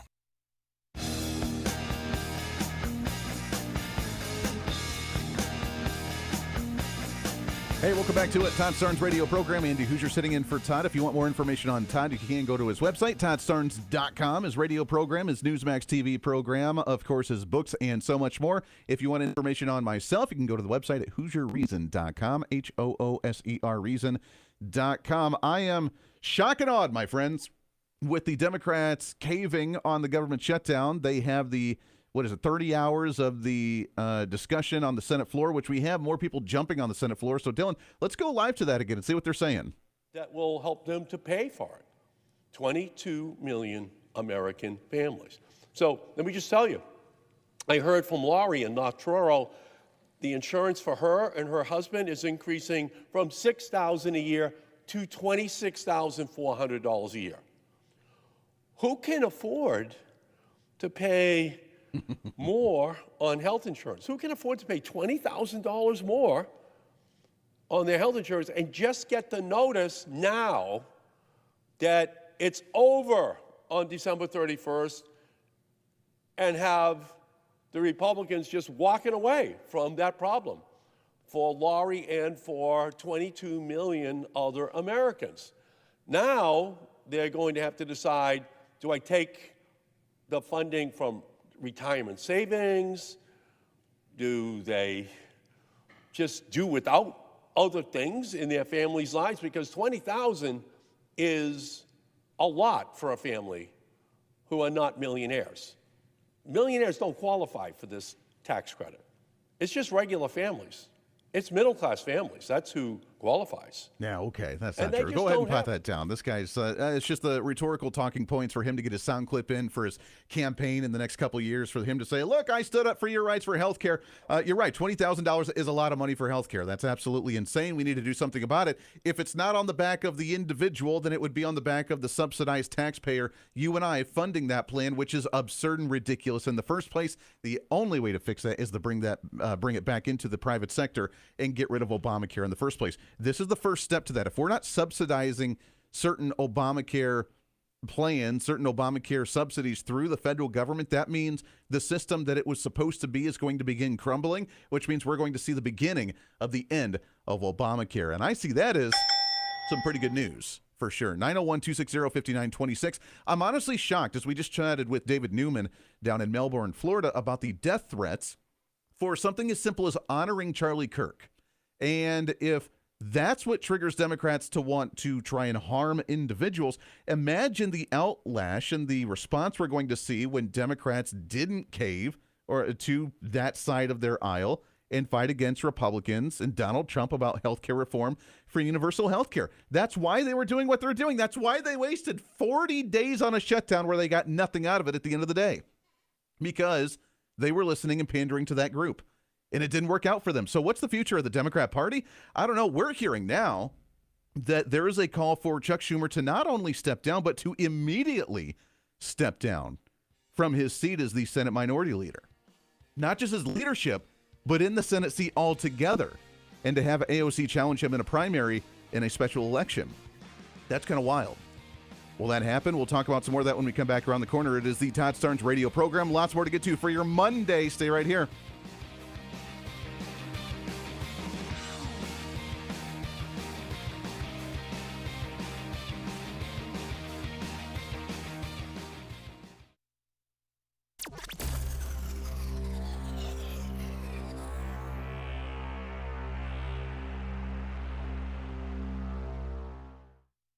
great if life came with a remote control? You know, you could hit pause when you needed to, or hit rewind. Like that time you knocked down that wasp's nest. Uh-oh. Or that time you forgot to roll up your windows in the car wash. Fantastic. Yeah, a remote control would have come in handy then. Well, life doesn't always give you time to change the outcome, but prediabetes does. With early diagnosis and a few healthy changes like managing your weight, getting active, stopping smoking, and eating healthier, you can stop prediabetes before it leads to type 2 diabetes. It's easy to learn your risk. Take the 1-minute test today at doihaveprediabetes.org. Life doesn't come with a remote control. Yikes! So you're on your own with the wasps. You have the power to take control of prediabetes. Visit doihaveprediabetes.org today. That's doihaveprediabetes.org. Brought to you by the Ad Council and its Prediabetes Awareness Partners. Not completing high school is more of a social thing than it was an academic thing. Even though all these years have passed, I still had that longing to have my diploma. At age 30, Carissa finished her high school diploma. If you're even considering getting your high school diploma, you can do it. No one gets a diploma alone. If you're thinking of finishing your high school diploma, you have help. Find free adult education classes near you at finishyourdiploma.org. That's finishyourdiploma.org. Brought to you by the Dollar General Literacy Foundation and the Ad Council. Retirement can be scary, but only if you're not prepared. That's why AARP created thisispretirement.org. Because unless you've already retired, you're in pretirement, and you still have time to plan. Learn about retirement savings options, potential tax breaks, and how you can build savings over time. Visit thisispretirement.org for free resources to help you customize your action plan and feel the retirement fear disappear. Brought to you by AARP and the Ad Council. Many college grads are anti-capitalist activists. So if you're a business owner, how do you find new employees who won't destroy your business? Hi, this is Todd Starnes, and that's where Red Balloon comes in. They're America's #1 pro-freedom job board, and they're shaking up the hiring world by focusing on values and mission-aligned talent. Now, there are 2 ways Red Balloon can help. You can post your job on their national job board. Over 20,000 people visit every week. Or you can hire Red Balloon Recruiter for a more customized talent search. Now, the recruiter team is really fantastic. They start by learning your workplace culture and writing a custom job posting, and then they source and screen candidates from their national database. Their team conducts first interviews, and you get alerts when they find highly qualified candidates. And Red Balloon delivers these high-quality results at a fraction of traditional corporate recruiter prices. People are saying Red Balloon is a game changer. So check them out today, redballoon.work. Use the promo code STARNS and save $100 on Recruiter. As veterans, we're no strangers to helping others. It's what we were taught, trained, and told to do. It could be for anything. Helping a friend move. Listening to a fellow veteran for hours, at any hour of the day. Or just simply making time for people. A neighbor, a loved one, or even a stranger. We're often the first to help others. There's no question about it. But we do have one question for the veterans listening. When was the last time you reached out for help? Perhaps it's time to do for yourself what you would do for others. If you or someone you know needs resources, whether it's for stress, finances, employment, or mental health, don't wait.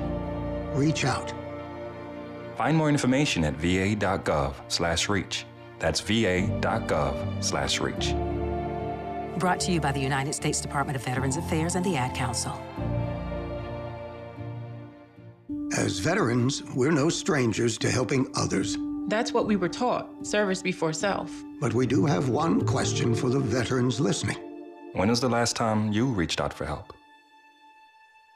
If you or someone you know needs resources, whether it's for stress, finances, employment, or mental health, don't wait. Reach out. Find more information at va.gov/reach. That's va.gov/reach. Brought to you by the United States Department of Veterans Affairs and the Ad Council.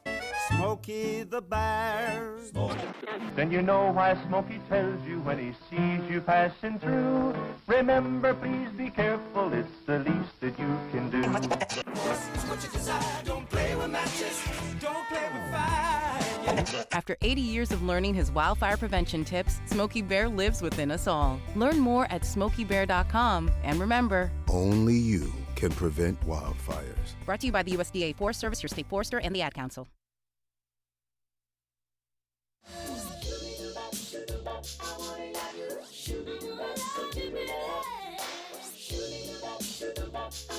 Welcome back to it. It is the Todd Starnes radio program. Andy Hooser sitting in for Todd Starnes. I like the music, Dylan. Is this like a funky Monday or something? That's well done. Well done on that one. Yeah, Funky Mondays. I like it here on the Todd Starnes radio program. Hey, want to tell you about our friends over at AMAC. If you love this country and you're concerned about the direction we're headed, you can do something about it right now. And what that thing is by joining AMAC, the Association of Mature American Citizens. They're the conservative alternative to AARP, and they're standing up for the values that built this nation, which is faith, family, freedom, and common sense. AMAC members, when you sign up, you get some really great benefits, including deep discounts on travel, insurance, prescription drugs, along with the exclusive member resources that you get, and a subscription to the AMAC magazine, one of the best publications for patriot Americans across the nation. The best part? You can do it for as little as $1.20 a month when you sign up for a 5-year membership.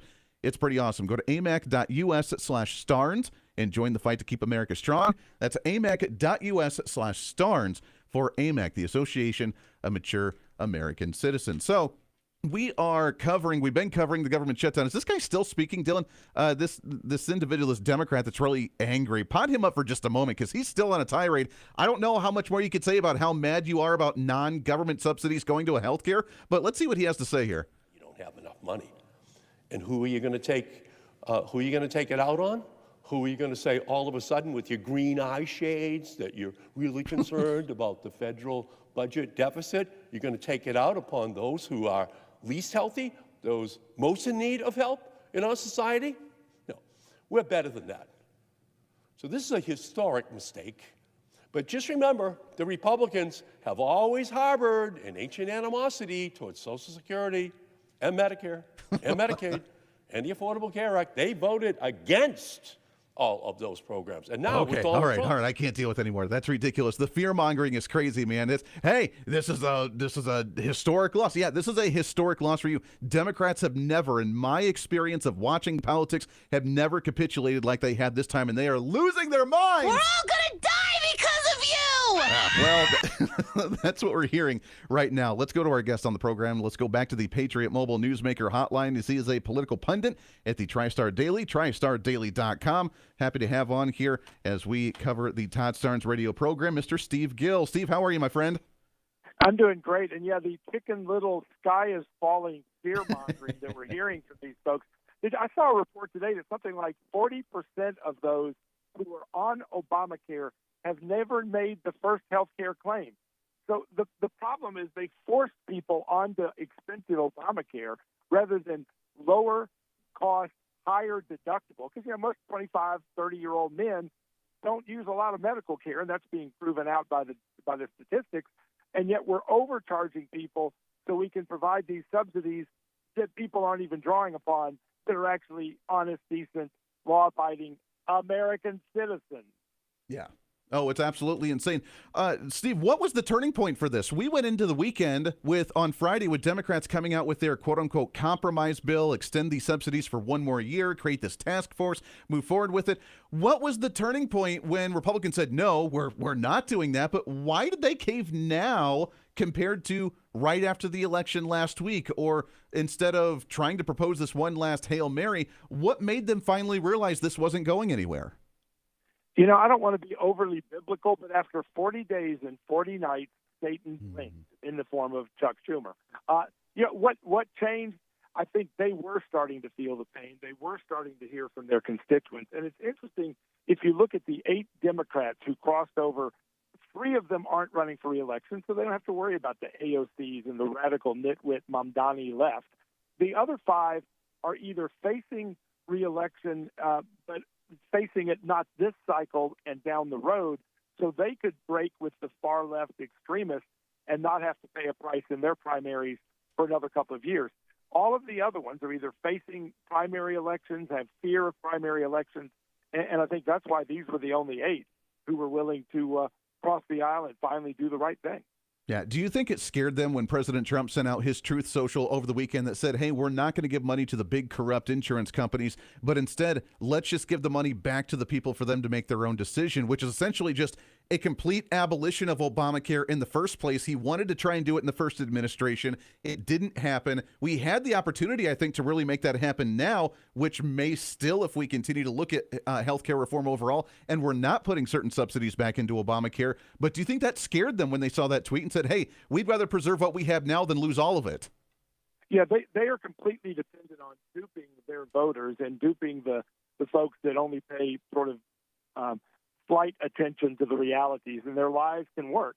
I heard a guy not long ago tell me, look, Steve, the key thing to remember is our truth can win against their lives if we can get our truth out. And maybe they were afraid of that truth getting out. I would say that you have to follow the money. Every issue in Washington, follow the money, whether it's the health insurance companies that have profited so much, not just from the Obamacare Act, but also from COVID. I mean, when you follow the money, you see the destruction of our healthcare system always tracks back to those who are profiting from it. And I would say the same thing is looming with this tariff dispute in the Supreme Court.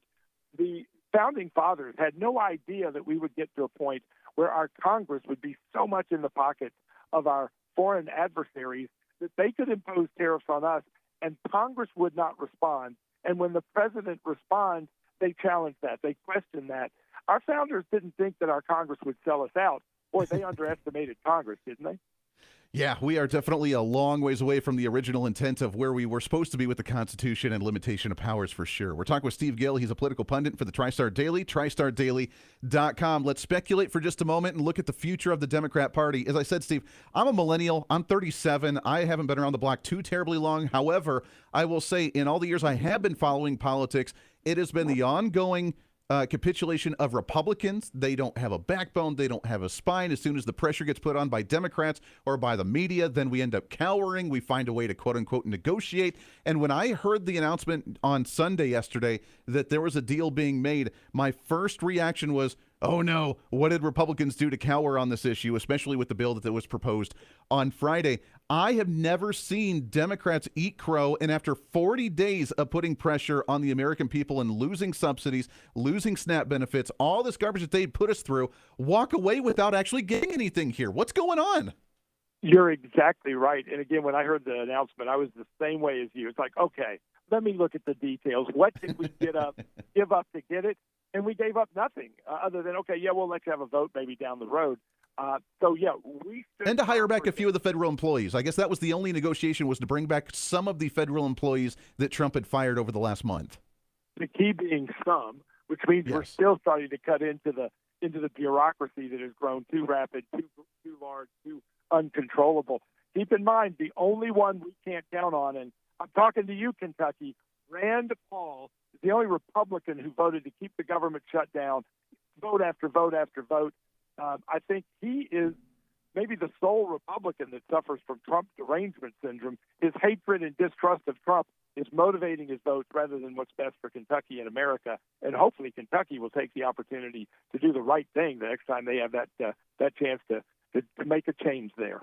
Yeah, it's very true. The future of Chuck Schumer, there is rumors right now lingering that some Democrats are calling for the complete removal of Chuck Schumer, not only as the Senate minority leader, but to have an immediate primary and have AOC fill that slot and try to replace him, there was speculation on why this is what he was trying to do in the first place, was to flex his political muscle to show that he still had some authority. That obviously backfired. His speech earlier today on the Senate floor was not necessarily one of, I'm leading the Democrat Party to a cause, but I'm voting no because of the issue, sounding like just an average senator that's there trying to oppose the bill. Said nothing about any type of leadership. Is Chuck Schumer done right now? I think absolutely. And I think that's what's motivated this whole thing, his fear of being targeted from the extreme left. And he's not the only one. That's what was keeping all of his Democrat senators in line until these 8 broke from the pack. I think he does not run for re-election, and I think you're looking at the next senator from New York being AOC. Really? That blows my mind. I really hope not, but is that the future of the Democrat Party? Is that where we're going now? Gifts that keep on giving. I think for them, they're eating their own. I mean, they are cannibalizing their party. There were some a while back that were, speculating maybe what this country needs is a third party. there's about to be a third party, half the Democrats and the other half of the Democrats, which is good news for Republicans. We've avoided eating our own for the most part in the past. We still have some squabbles in-house, but the Democrats are beyond squabble. They're on full-bore annihilation of each other, and it is the far left, the Mamdanis, the AOCs, the Jasmine Crockett's. I mean, Ilhan Omar, I married my brother, Somali. I mean, this is the Democratic Party. They can deny it. There are no moderate Democrats left, and to the extent that there are, they're going to get beat in primaries. So their party is devolving into nothing. And how can you go lower than a 16-point approval rating? They're about to show us. Yeah, if you put AOC in that slot, if you make AOC and Mamdani the future of the Democrat Party, you're going to see that approval rating go lower than 16% for sure. And AOC, I'm telling you, man, she's the fun one. I am told this is a garbage disposal. I mean, that is where we're at. We're talking with Steve Gill, political pundit with the TriStar Daily, TriStarDaily.com. So let's talk about healthcare reform, because Marjorie Taylor Greene was out last week talking on The View, talking on the Bill Maher show about how prices are going to go up for healthcare and how Republicans don't have a plan. Mike Johnson was to blame for the government shutdown. There was a few of those cracks within the Republican Party about what healthcare could look like. And they're right. We need to reform healthcare because we're not fully funding Obamacare now, because we're not putting these subsidies back in. Does that open up the door of opportunity for us to repeal Obamacare completely and get back to a private sector option? Obamacare was broken from the beginning, and that's why Republicans voted against it unanimously. Then they added on top the COVID subsidies to help people through the COVID chaos, which, again, look at the biggest winners during that time: Merck, Moderna, Pfizer, the folks that were selling the questionable vaccine and making billions in profits, hospitals that were classifying people as COVID victims or suffering from COVID to be able to make more money than just somebody who died or suffered from the flu. It is completely out of whack because of those who've been, profiteering off of the health and sickness of Americans. We can fix it, but we need to have a plan that focuses back on what makes sense. And what the Obamacare plan got away from was, as I mentioned earlier, having a high deductible, low monthly cost, because most people aren't using a lot of health care, particularly when they're younger, and yet they were forcing people into a bad health insurance policy that was costing too much. And then if you didn't buy their scheme, they were going to punish you and put financial fines on you. It was a crackpot scheme from the beginning. We can do better. The problem is when you start taking something away from people, they're going to squeak and scream and squawk. And I think Republicans are going to have to make a big sales job of what they're doing and how it will work if they're going to have any chance of getting it passed, even the Republicans. Yeah, it's very difficult. People don't like change, and this is going to be a big change if we're able to make it happen. It will be a better change that we can get accustomed to, and we'll settle back into our normal routine, but it's going to take some time to get there. Last couple things for you, Steve, and I appreciate your time. I want to shift gears. You mentioned Mamdani, the city of New York. There was an announcement made just a little while ago this morning of him announcing his couple team members to his transition, his chief of staff, and a few others, and the big plans that he has, which I don't know if you heard the video of him the day after the election last week where he was like, by the way, I know you stopped donating to my campaign. Begin donating again so we can hire more of a bureaucratic state for our transition team with bigger bureaucrats to regulate you, which I find absolutely hilarious for a socialist. It makes total sense. But are we in how bad of a situation is New York going to be in? I'm hopeful between the city council there and between even a lot of the plans that he has that needs to be approved by the state legislature and the governor there, that we have a little bit of some red tape to rein him in some. But how bad is New York going to be looking soon when he takes full reign here? Oh, it's going to make that old movie, Escape from New York, look like a Sunday picture. I think that the problem is you have all these voters in New York, particularly these younger voters, young women. 38% of his vote came from Jewish voters in New York who apparently don't understand what it means to be a Hamas-sympathizing, anti-Semitic Islamist. How that's contradictory from any Jewish voter supporting that. And I think that New York is going to suffer greatly. Let me make this point really, really clear for everybody that lives in New York or knows people in New York. I live in Tennessee. I live in Nashville. We have bugs. We have snakes. We have bears. It's hot. It's humid here. Do not come to Tennessee. You will not like it here. Please don't come to, the bears, the snakes, the mosquitoes. You will not like it here. So as you flee New York, as millions are about to do, don't come here. Arkansas is nice. New Jersey's great. Go to Connecticut. Don't come to Tennessee.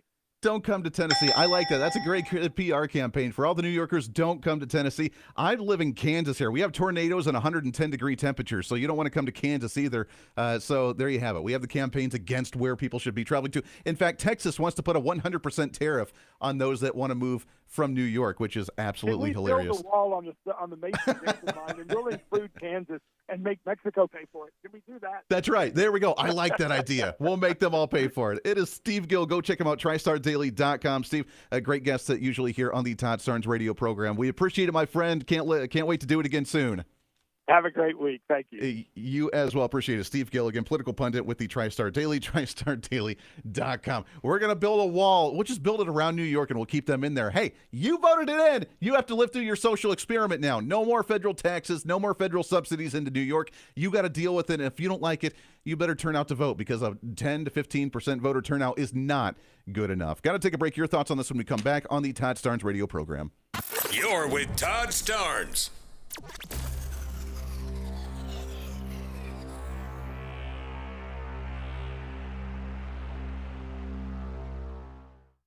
When you're working to protect and serve your community and country, you need a degree program that fits into your busy schedule. At Liberty University, you'll find just that. With 100% online program options and no set login times, you can advance your skills without sacrificing your commitments. Plus, we offer exclusive tuition rates and discounts to current and former service members, their spouses, and first responders. Learn more by texting DEGREE to 49595. That's DEGREE to 49595. From fruits and veggies to fiber and spice, Balance of Nature supplements, changing the world one life at a time.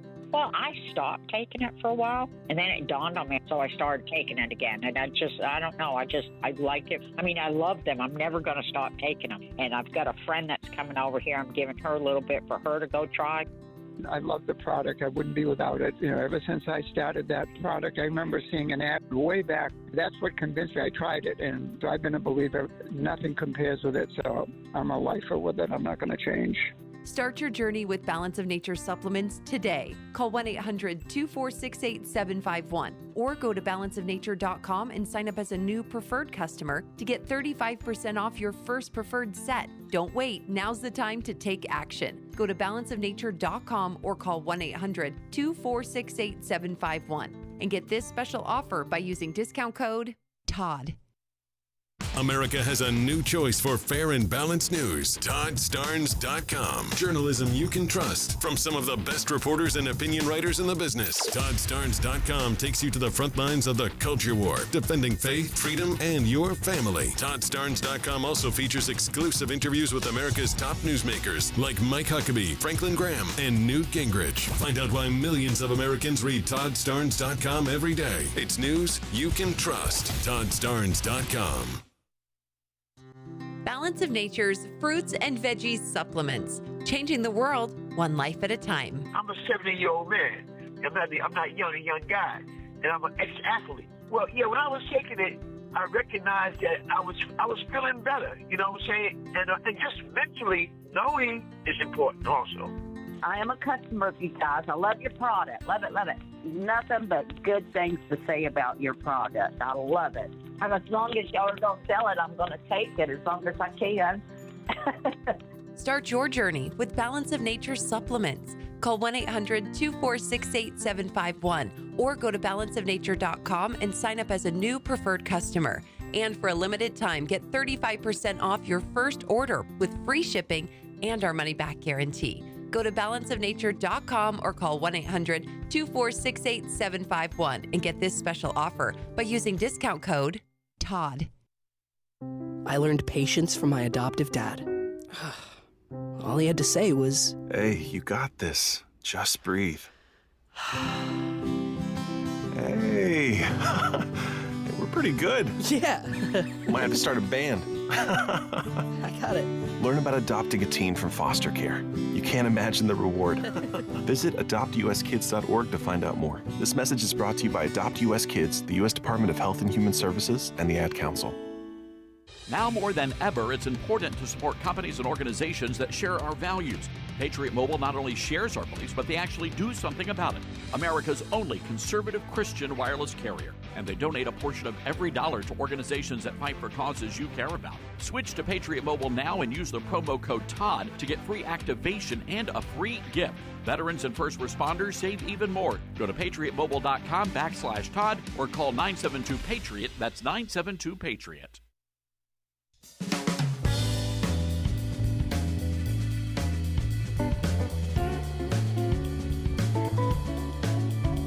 All right, welcome back to the Todd Starnes radio program. Andy Hooser sitting in for Todd Starnes today for a Monday. He'll be back at it tomorrow doing some of the traveling, the flights that are causing some disasters. Apparently a 10% reduction in flights around the nation with the ongoing government shutdown. And I don't know if he's driving or flying, but he's traveling today. But if there's a lot of flights being canceled, then it's obviously congesting the roadways too. So he'll be back at it tomorrow. Don't you worry, but have no fear. We have you covered for today on a Monday, and a lot to cover for sure. We have some new great guests next hour, which I can't wait to talk to. But some other headlines happening today. President Trump has now officially sued the BBC. Now I know that's really suing somebody else, but hey, when you defame somebody and you say the most outlandish you-know-what, then you have to be held accountable. It's not retribution if they're actually lying through their teeth and doing what they can to make you look bad intentionally. This one for a new documentary that's coming out that's known as Trump, A Second Chance? ? Where apparently Donald Trump has sued now the BBC for $1 billion, that's with a B, regarding the claims about the speech that was delivered by President Trump on January 6th of 2021, saying, according to them, that they edited the speech to be malicious and disparaging. The legal threat came in as one of President Trump's lawyers said to the BBC that it was obtained by the New York Times. The letter demanded a full retraction of the documentary, an apology, and what his lawyer said would be payments that, quote, appropriately compensate President Trump for the harm that was caused. They say the BBC is on notice, and according to the letter, all in caps, please govern yourself accordingly. Donald Trump ain't taking no crap, man. He's going to go after these media outlets that are making him look bad. The new documentary called Trump, A Second Chance, that was produced by the BBC. You would think, especially with the BBC, I know they're foreign, I know that they're left-wing progressive, but you would think that you have audio clip, you can play the entire clip, you can put it into context, and the fact that people have a hard time putting things into context today, that maybe we should resolve that issue because we have the entire audio and video clip right there. You can listen to it. But why not? Go after him, Trump. Get him. Unleash the hounds. Back after this for hour number 3 of the Todd Starnes radio program. Stay here.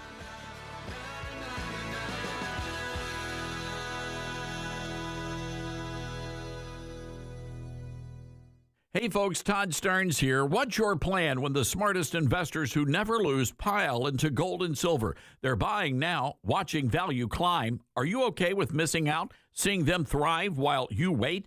Vault U.S. Gold is the answer. Trusted by pros. They offer gold IRAs to secure your retirement and gold and silver delivered, shipped, and insured to your door. Want to roll over your 401k? Well, their experts make it seamless, honest every step. Why Vault U.S.? Well, they're steady, reliable, no tricks, just value. Gold's hot.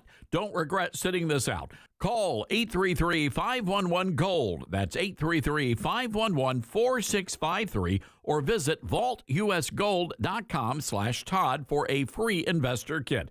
That's 833-511-GOLD or 833-511-4653 and get your free investor kit. And say Todd Starnes sent you. Vault U.S. Gold. Buy smart, win big.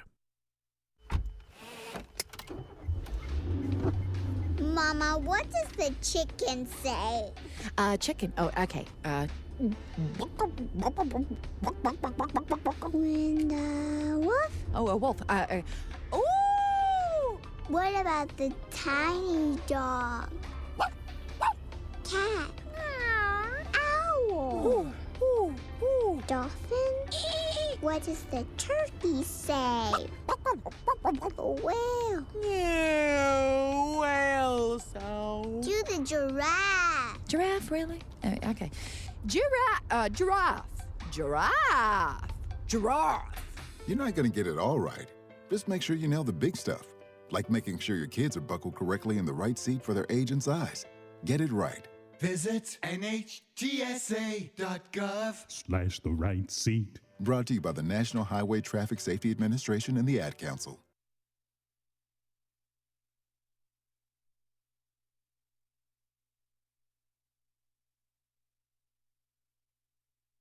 Hello, Americans. I'm Todd Starnes. Stand by for news and commentary next. From Affirm Films and director Sean McNamara comes Soul on Fire, based on a true story. When John O'Leary suffers burns over 100% of his body, it's a battle for survival. But through the care and support of community heroes, John's resilience leads him to discover what it means to truly live. The most powerful weapon on earth is the human soul on fire. Soul on Fire. Rated PG. Parental guidance suggested. Now playing. More information is available at soulonfiremovie.com. Soul on Fire.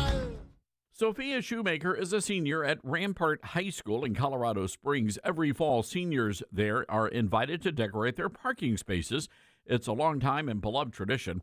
But Sophia's design for her spot was denied by school leaders, not because it was vulgar. No, her artwork was rejected because it's religious.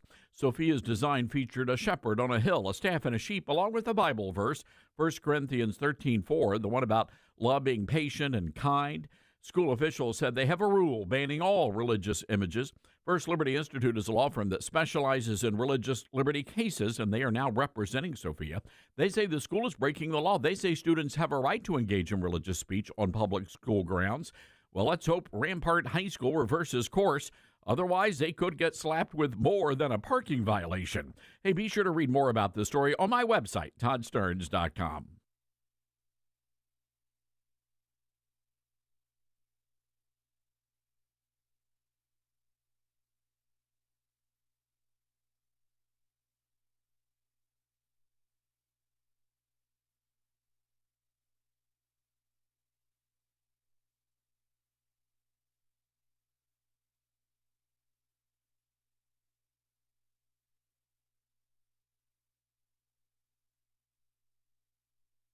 The Todd Starnes Show begins in 4 minutes.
Todd Starnes Show begins in 2 minutes.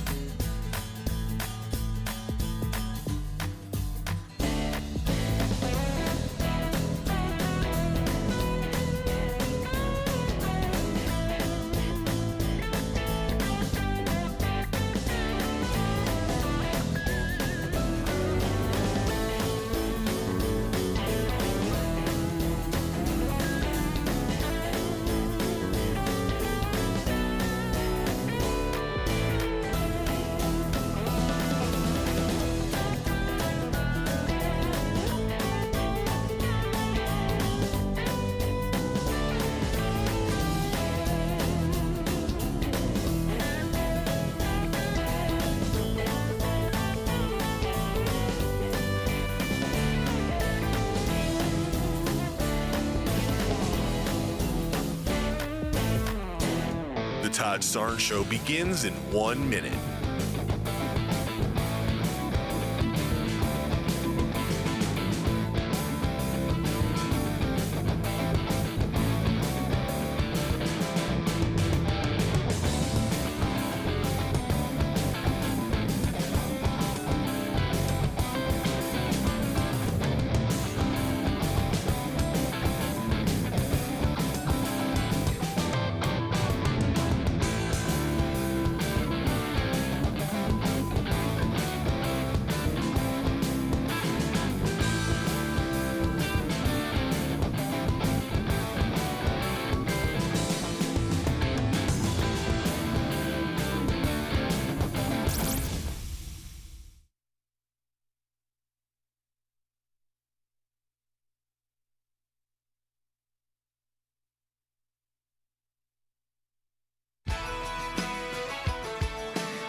Live from the Liberty University studio in Memphis, Tennessee, it's America's conservative blowtorch. That's us.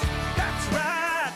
I love this American ride. Todd Starnes. Oh, yeah. What is up, America? Welcome into the Todd Starnes radio program. It is not Todd Starnes today. He is out and about doing his thing. He will be back behind the microphone tomorrow, so get ready for that one. Also, make sure to check out his Newsmax TV program. You can find all the information at ToddStarnes.com. But my name is Andy Hooser. Welcome into it as we are moving that Liberty University studios from Tennessee out here to Wichita, Kansas at KQAM Radio Studios, the great affiliate of a flagship of mine and a great affiliate of the Todd Starnes radio show. And what a day it has been trying to drink all the news and information from a fire hose, which has been really exciting because most of it, surprisingly, has been actually some good news. So I'm okay with that. And I want to hear from you from it as well at 901-260-5926, 901-260-5926. Your thoughts on all the news that have been happening. We could potentially see the end of the government shutdown, I would say, by tomorrow. They are in the middle of their 30 hours, I believe it is, of the procedural vote. They had the floor open. Everybody's up and standing and giving their pitch, and Democrats complaining. But 8 Democrats have stepped aside to vote with Republicans to open up the federal government. We'll play some more of that live as some people hit the floor in just a little bit. But there is a lot of other news going on, too. There has been an announcement from none other than the man himself, Zohran Mamdani, the mayor-elect of the city of New York, announcing some of his chief of staff and a few other positions. Now, this is the guy, and do I have it? Because we played it on Thursday last week, and I think Todd talked about it as well on the program last week. After the election, Mamdani essentially came out and said, hey, I know that you helped donate to the campaign. Kind of want you to keep doing that, because we needed to grow the bureaucratic state of socialism to oversee how we're going to control you, and we want to do it because the taxpayers won't fund it, so you need to do it as the socialist who doesn't want to have any life choices because the government holds your hand through the entire process. We just want you to go ahead and donate to us so we can hire more people than usual in order to make this transition happen, so we're quote-unquote transparent with the people of New York City. It's just kind of funny. So that's the way we wrapped up last week. Then we have this announcement this morning from Zohran Mamdani. Now, I have not listened to a lot of this audio, so I don't know how interesting it may be, but it really does set a precedent that while the government's about to be reopened, and while Democrats are crumbling before their voters and their constituents, and the radical left socialist version of the Democrats are not going to be happy about this at all, this fits right into the movement that people like AOC and Mamdani actually started. To deliver universal child care, making the slowest buses in America fast and free, and freezing the rent for more than 2 million rent-stabilized tenants in this city. Dean has been an incredibly influential leader and manager in New York City government and state government for almost 5 decades. No one is better versed in how city government functions, how it engages productively with leadership in Albany, or has a deeper understanding of how to achieve positive outcomes from even the most challenging of situations. When Dean began his career in New York politics in the late 70s, the Bronx was burning. Over his decades of service in the Assembly, he rose to manage negotiations over the budget process and stewarded our state into a period of financial stability. I love how he sounds. He's trying to sound so desperately, trying to sound so professional, so elitist, like acting like an authoritative leader. Now I'm the mayor-elect of New York City. He did say something right at the beginning, though, that I caught. Did you catch it? He was talking about some of the property taxes and the livable rent in the area. To deliver universal child care. Universal child care. Making the slowest buses in America fast and free, and freezing the rent for more than 2 million rent-stabilized tenants in this city. Whoa. Now, I don't know look, I mean, we just went to it as it was coming on, so I don't know what the preface was before that, but if that's what his goals are here, then good luck, New York City. See how well that one works out for you, because holy cow. That is taking socialism to an entirely different level here, and that's what Zoran Mamdani wanted. That's what the people that voted for him wanted to see, while they're donating to that transition more out of their pockets. So how does this relate to the government shutdown? This is the side of the party that's actually hijacking the party. This is why Democrats kept a government shutdown going on for 40 days. Look into the significance of 40 days if you want to. I find that kind of interesting. Our guest last hour mentioned that, and it's a great point. For 40 days, they tried to hold it hostage. It didn't work, and they failed miserably. I think there's a lot of metaphorical presence there, is there not? Because they tried to push for universal health care. They tried to push for government to tell you what your equity is, which I've never understood the term of equity, and why we started the transition to the term of equity, showing that government is going to set the value that you have, the worth that you have, depending on how valuable you are, depending on how much equity you have in you, the government deems that you have inside you, for them to create a socialist utopia. And it failed.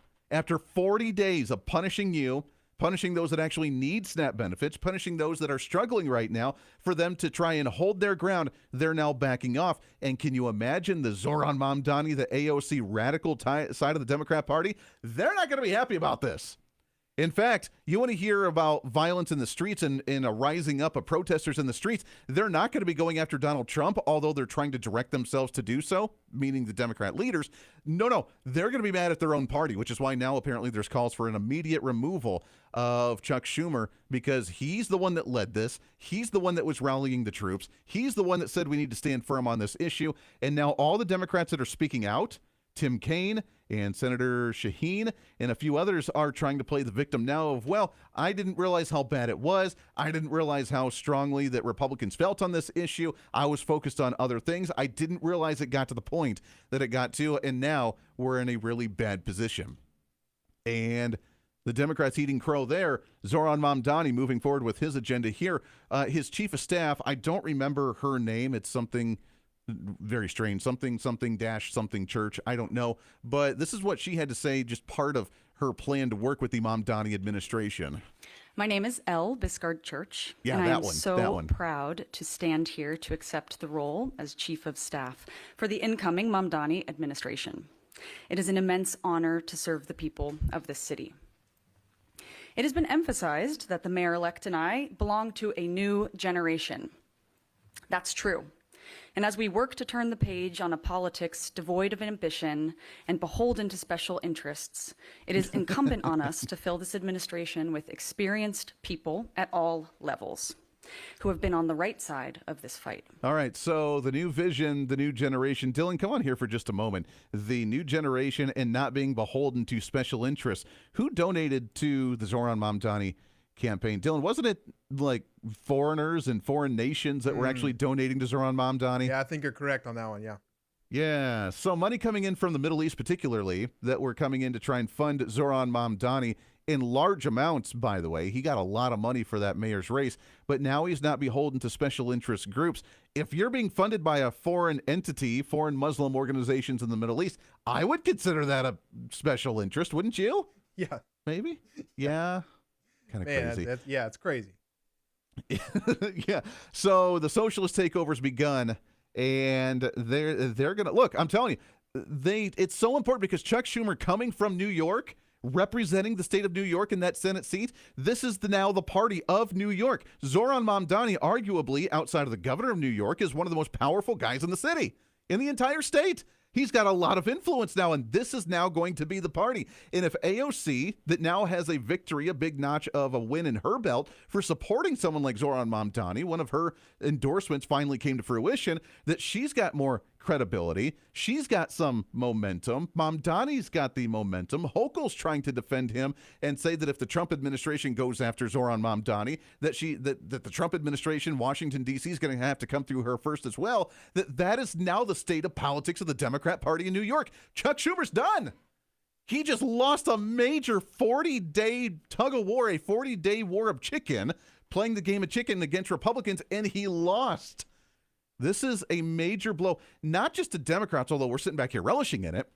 This is now the state of the Democrat Party, and it makes sense why they're now calling for his resignation, because they can't stand how he failed them with this radicalism that's taking hold, and with this new generation, this new focus. Good luck with that. New Yorkers, I'm telling you, you're going to have a struggle with Zohran Mamdani. All right, 901-260-5926. Let's take a break. When we come back, there is another, I'm telling you, it's just news across the board today, another major announcement, this one coming from the FDA just a couple hours ago, making a big announcement on changes on some of the pharmaceuticals, widening and expanding the ability for health care, widening and expanding certain pharmaceuticals for individuals, especially for women, and pills and medication for menopause that we're deregulating while we're having a healthcare discussion with Obamacare and the future of government-run healthcare. A major blow to big pharma, a major blow to big Democrats, and a major blow for the current healthcare status quo, which is good news all around. We'll cover some of that when we come back around the corner on the Todd Starnes radio program. Triggering microaggressions from coast to coast. You're listening to Todd Starnes.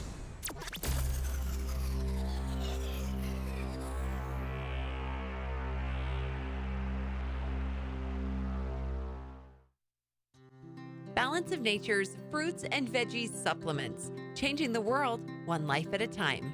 Thought, well, just for the heck of it, I'll try this Balance of Nature. But I thought, all right, I'll do it for 1 month, and then I can cancel.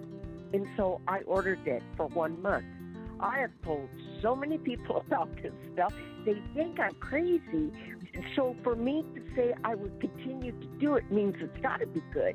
Start your journey with Balance of Nature supplements today. Call 1-800-246-8751 or go to balanceofnature.com and sign up as a new preferred customer to get 35% off your first preferred set with free shipping and our money-back guarantee. That's 1-800-246-8751. Don't wait. Now's the time to take action. Go to balanceofnature.com or call 1-800-246-8751 and get this special offer by using discount code TODD.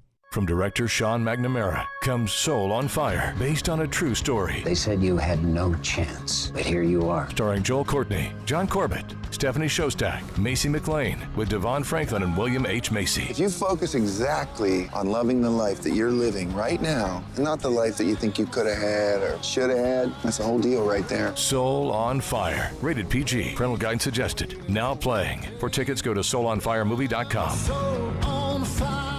For more than 12 years, Patriot Mobile has been on the front lines fighting for our God-given rights and freedoms while providing exceptional nationwide cell phone service with access to all 3 of the main networks. Patriot Mobile's all-U.S.-based support team is standing by to take care of you. Call 972-PATRIOT today or go to patriotmobile.com/Todd. Use promo code Todd for a free month of service. That's patriotmobile.com/Todd or call 972-PATRIOT, code Todd. Let's see, if something costs less, but people are happier with it, that sounds like something to look into, and that is Medi-Share. Maybe you've heard switching to Medi-Share to pay for healthcare can save many families up to $500 a month, and that is huge. But it's also true that people are way more satisfied after making the switch, too. The member satisfaction rate for Medi-Share is double that of the typical health insurance plan. Double. Medi-Share works, too. It's been around for 30 years. Members have shared more than $5 billion of each other's bills. People love having telehealth and a huge nationwide PPO network. So, yeah, really, you can save a ton and like it better. Imagine being happy with how you're taking care of your health care. So if you're self-employed or part of the gig economy, or you just want a plan you're happy with, you can call right now. You'll get a price within 2 minutes. So see what you can save. This is a very, very smart use of 2 minutes. Here's the number you need. Call 844-43-BIBLE. That's 844-43-BIBLE. 844-43-BIBLE. Most people out here think that taking care of one another is important. And most people would step up for a neighbor going through a tough time. Most people around here help out friends and family when they need it. But the funny thing is, most of us won't look for help when we need it. Talk to someone if you're struggling with mental health, because most people out here really care. Find more information at loveyourmindtoday.org. That's loveyourmindtoday.org. Brought to you by the Huntsman Mental Health Institute and the Ad Council. My mom has taken up going to the park to practice yoga. My dad's going to a club, but not a book club, a salsa club. Finding new hobbies comes with age. My mom has started getting lost and not knowing where she's going. Becoming lost or disoriented doesn't. Confusion with time or place may be a sign of Alzheimer's. An early diagnosis can help improve the quality of life for your loved one. Learn the warning signs of Alzheimer's at 10signs.org. Brought to you by the Alzheimer's Association and the Ad Council. Hear that? That's the sound of your life. Perfectly imperfect. Beating in rhythm to the world you've created. But every time you drive after drinking, the music gets drowned out. Your life sounds pretty great. Don't let a buzz ruin it. Buzz driving is drunk driving. Don't drive buzzed. A message from NHTSA and the Ad Council. Are you prepared for an emergency or disaster? Because it's not a matter of if, but when. Don't find yourself saying, I'll trust water bottles and a flashlight to save the day, but I'll be proved wrong. With a tornado approaching, I'll realize that I lack a wheelchair-accessible shelter. When the floodwaters rise, I'll be up in the attic with 20 cans of beans. It's a recipe for disaster. Let's prepare so we all have a better story to tell. Get started at ready.gov/older adults. Brought to you by FEMA and the Ad Council.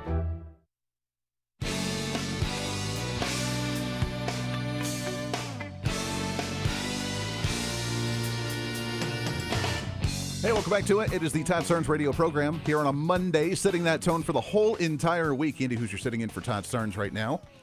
901-260-5926. We are, Dylan, again, keep me apprised. I think that there will be more senators speaking on the Senate floor as the ongoing procedural discussion happens, with the potential open for the shutdown at least to be ended relatively soon. Although I am seeing now a headline that says that we could still see the government shutdown drag out for an entire week, with a couple issues that could be lingering out there. So we'll keep you apprised as some of that happens. But there is some other big news happening. We have Zoran Mamdani making an announcement of his transitional team, his new chief of staff, a few others that are going to be working with him in the administration, really changing the dynamic of New York City and the Democrat Party as a whole. Chuck Schumer's out, man. He's done. He's got nothing left, and he's very angry about that, which is why he almost seems helplessly defeated on the Senate floor today. That's been kind of funny. So, yeah, I guess we can applaud that one. Also, at the same time, there was an announcement, and for those as we look at the reforming of healthcare and the pushing back of Big Pharma, I've been somewhat skeptical of the whole Trump RX and getting in bed with pharmaceutical companies, lowering prices of pharmaceuticals by getting in bed with them, which we're cutting out the middleman, we're cutting out the red tape, we're lowering prices. In the short term, that's a very good thing, because with the average American on 6 different pharmaceutical pills, then we want to see prices come down. But at the end of the day, this is maybe my guilty pleasure, I want to see almost the near destruction of Big Pharma. I want it broken up. I want to see a bunch of different companies that are lowering prices. I want to get the middleman out. And there's zero reason why medications need to be really, really expensive. There was a major announcement today on deregulation from the Food and Drug Administration on them wanting to deregulate medications for those that deal with menopause. The FDA today is announcing that we are going to stop the fear machine, steering women away from this life-changing, even life-saving treatment. The FDA is taking action to remove the black box warnings from estrogen-related products. This is based on a robust review of the latest scientific evidence. Our expert panel at the FDA we conducted a few months ago, some of those doctors and experts are here with us today. We are also approving 2 new drugs for the treatment of menopausal symptoms. We are listening to doctors who have been waving the flag in the air saying, hey, we have this wrong. We are listening to women who have been challenging the paternalism of medicine. We are listening to female medical students that have demanded more menopause education in the curricula. This administration hears your voice and is not afraid to challenge the medical status quo. That's really awesome. So a big win here. What does that mean? Now, I will be the first to admit not having menopause, although maybe I could identify as, Dylan, right? We can identify as having menopause. Could we? Maybe?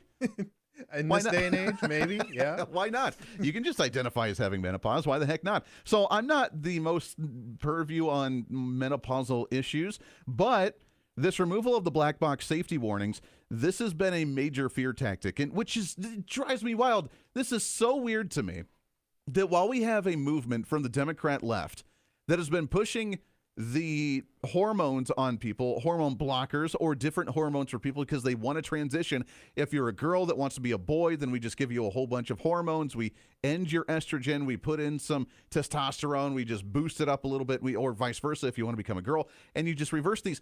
That you have that's socially acceptable and doctors are even accepting at the local level for children going through their developmental stage, one of the most important times of their entire life, when they're in middle school, early high school, and for some reason, that's socially acceptable. But we have estrogen for women going through menopause, and I guess I know a little bit about it. My wife, for those that don't know, and I don't know if she wants me telling this on the show a lot, but we've been very open about our medical issues, that my wife has lupus. She had to have a full hysterectomy at like 35 years old, so relatively young, had a full hysterectomy. So she's been one that's been trying to find a happy balance of hormones in order for her body to regulate normally, because she doesn't have anything there that actually produces certain hormones. So we've had to deal with those issues. That's why she became a master herbalist, and she goes down the road of holistic medicine and alternative remedies. And yes, we've turned into the full-on hippies by trying to go the natural route. But to us, it's really important because that's what we need to do. At the beginning, though, she was having to deal with some of these different hormone things to inject estrogen into her body. And I remember the conversations that the doctor was having with her about all these different warnings and all the amount of estrogen that could potentially cause breast cancer and all these other problems, medical problems that you could have as a woman if you take too much estrogen. I remember all those fear tactic arguments, which I get, it's true, but they've almost over-scared individuals to not want to take any of them, while at the same time we have this political movement done a lot by woke doctors across the nation that has made it acceptable for children going through a development when they're first starting to produce a lot of different hormones to be taking the same kind. That's kind of weird to me. But now the deregulation, essentially saying all of these major black box safety warnings, we're going to get rid of them. You're going to have the conversation with your doctor. You're going to find what's best for you as an individual who has certain medical needs as an individual, not as the blanket umbrella, not as the one-size-fits-all, which is what universal health care really is, but you and your doctor are going to sit down and have the conversation. We're going to get rid of the fear-mongering. We're going to let you know the potential risks, and you're going to make the decision for yourself. What a wild concept. At the same time, announcing that there's going to be more on the market. That means more competition. That means new pharmaceutical companies coming in, challenging the status quo, giving people alternative options. This, to me, is a win across the board. This is a big step for the healthcare industry. While the Democrats are losing the universal healthcare battle with the expansion of Obamacare, we're now internally, through Robert F. Kennedy Jr., through the DHHS, and now the announcement from the FDA today that we're not going to deal with this, and we're giving more opportunity for Americans and for women across the country. If you listen to people, and I've seen this at the bedside, if you listen to the patients, you learn a lot. HRT has saved marriages, rescued women from depression, prevented children from going without a mother. A male-dominated medical profession, let's be honest, has minimized the symptoms of menopause, and as a result, women's health issues have not received the attention that they deserve. I think this is a great move. This is a big win. So well done. A major announcement earlier today as well with the FDA. Deregulation on hormone therapy, deregulation on estrogen for women. If you're going through those menopausal times, this is an opportunity that we're going to see with more options. This, to me, this goes right in line with the Trump administration in their first time, the 1.0 Trump, when we did the right to try laws. And if there's not a drug that's passed by the FDA, approved yet, it's still experimental, but you're on your deathbed, you can try it, even if it hasn't been approved. This is the same way. Deregulation, maybe allow the private market to make its own decisions, allow you as the consumer to make your own decisions. Got to take a break. Back after this here on the Todd Starnes radio program.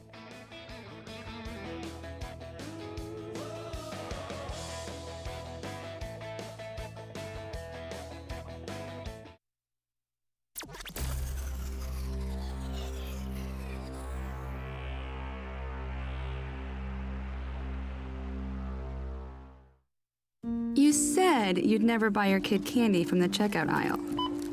Or forget extra diapers. And never give in to a meltdown. You'd never lick your thumb to clean their face. Never let them have too much screen time. And never bribe them for just one more bite. You say you'd never let them out in public without their hair brushed. Never, ever become a minivan mom. And you'd never give them your phone for a quiet dinner. Calling boss work phone. So when you say you'd never leave your child in a hot car, no, it can happen. Cars get hot fast, and kids can be at risk in temperatures as low as 60 degrees Fahrenheit. Never happens. Before you leave the car, always stop, look, lock. Brought to you by NHTSA and the Ad Council. Babes, what are you doing? What? I'm just mowing the lawn. No, it's blazing hot and dry out here. Don't you remember? Smokey Bear says. Avoid using power equipment when it's windy or dry. Where'd you learn this? Oh, it's on SmokeyBear.com with many other wildfire prevention tips. Right. Thanks, honey bear. Because remember, only you can prevent wildfires. Brought to you by the USDA Forest Service, your state forester, and the Ad Council. What I know about courage, I learned from my adoptive mom. She said sometimes you just gotta hold on and know we'll get through this. Mom, we are so high up. Hold my hand. No, you hold my hand. Here we go. Learn about adopting a teen from foster care. You can't imagine the reward. Visit adoptuskids.org to find out more. This message is brought to you by Adopt US Kids, the U.S. Department of Health and Human Services, and the Ad Council. Mike Lindell and MyPillow employees want to thank my listeners for all your continued support. You know, Mike has a passion to help everybody get the best sleep of their life. And he didn't stop by creating the best pillow. He also created the best bed sheets ever. Mike is offering the best deal on his Percale bed sheets. You can get a set for as low as $24.98. The MyPillow Percale bed sheets are breathable and have a cool, crisp feel. They have deep pockets to fit over any mattress. They look great, they feel great, and that means an even better night's sleep for me, which is crucial for my busy schedule. Also, for a limited time, when you order over $100 worth of merch, you're going to get $100 in free digital gifts. Go to MyPillow.com and use promo code STARNS to receive the MyPillow Percale sheets for as low as $24.98. Order now or call 800-839-8506 and use promo code STARNS. That's 800-839-8506. Use promo code STARNS. You can't escape a traffic jam. Know what else you can't escape? Seasonal allergies. And you might think you can avoid that coffee stain until... Oh, really? You can't escape a lot of things in life, but you can escape prediabetes. Prediabetes captures 1 in 3 adults. There are usually no signs of prediabetes. In fact, most people don't even know they have it. But with early diagnosis, you can change the outcome and prevent or delay type 2 diabetes. Take action by taking the 1-minute risk test at doihaveprediabetes.org. You might not be able to escape having this song stuck in your head, but you can escape prediabetes. Go to doihaveprediabetes.org today. Brought to you by the Ad Council and the Centers for Disease Control and Prevention. Get hurt in a game? We tough it out. Feel exhausted? We push on. Feeling down? We pull ourselves up by the bootstraps. But there are times when bootstraps aren't enough. When stress gets to us and we need to talk to someone about what we're really going through. So we're going to reach out because sometimes mental health is not a one-person job. Visit loveyourmindtoday.org. That's loveyourmindtoday.org. Brought to you by the Huntsman Mental Health Institute and the Ad Council. My mom has decided to learn to paint, and she's good. My dad's now into creative cuisine, and I've already put on 6 pounds. Learning new things comes with age. My mom? She started forgetting my name and what we're talking about. Forgetting well-known things doesn't. Memory loss may be a sign of Alzheimer's disease. Early detection gives you and your loved one time to plan for the future. Learn the warning signs of Alzheimer's at 10signs.org. Brought to you by the Alzheimer's Association and the Ad Council.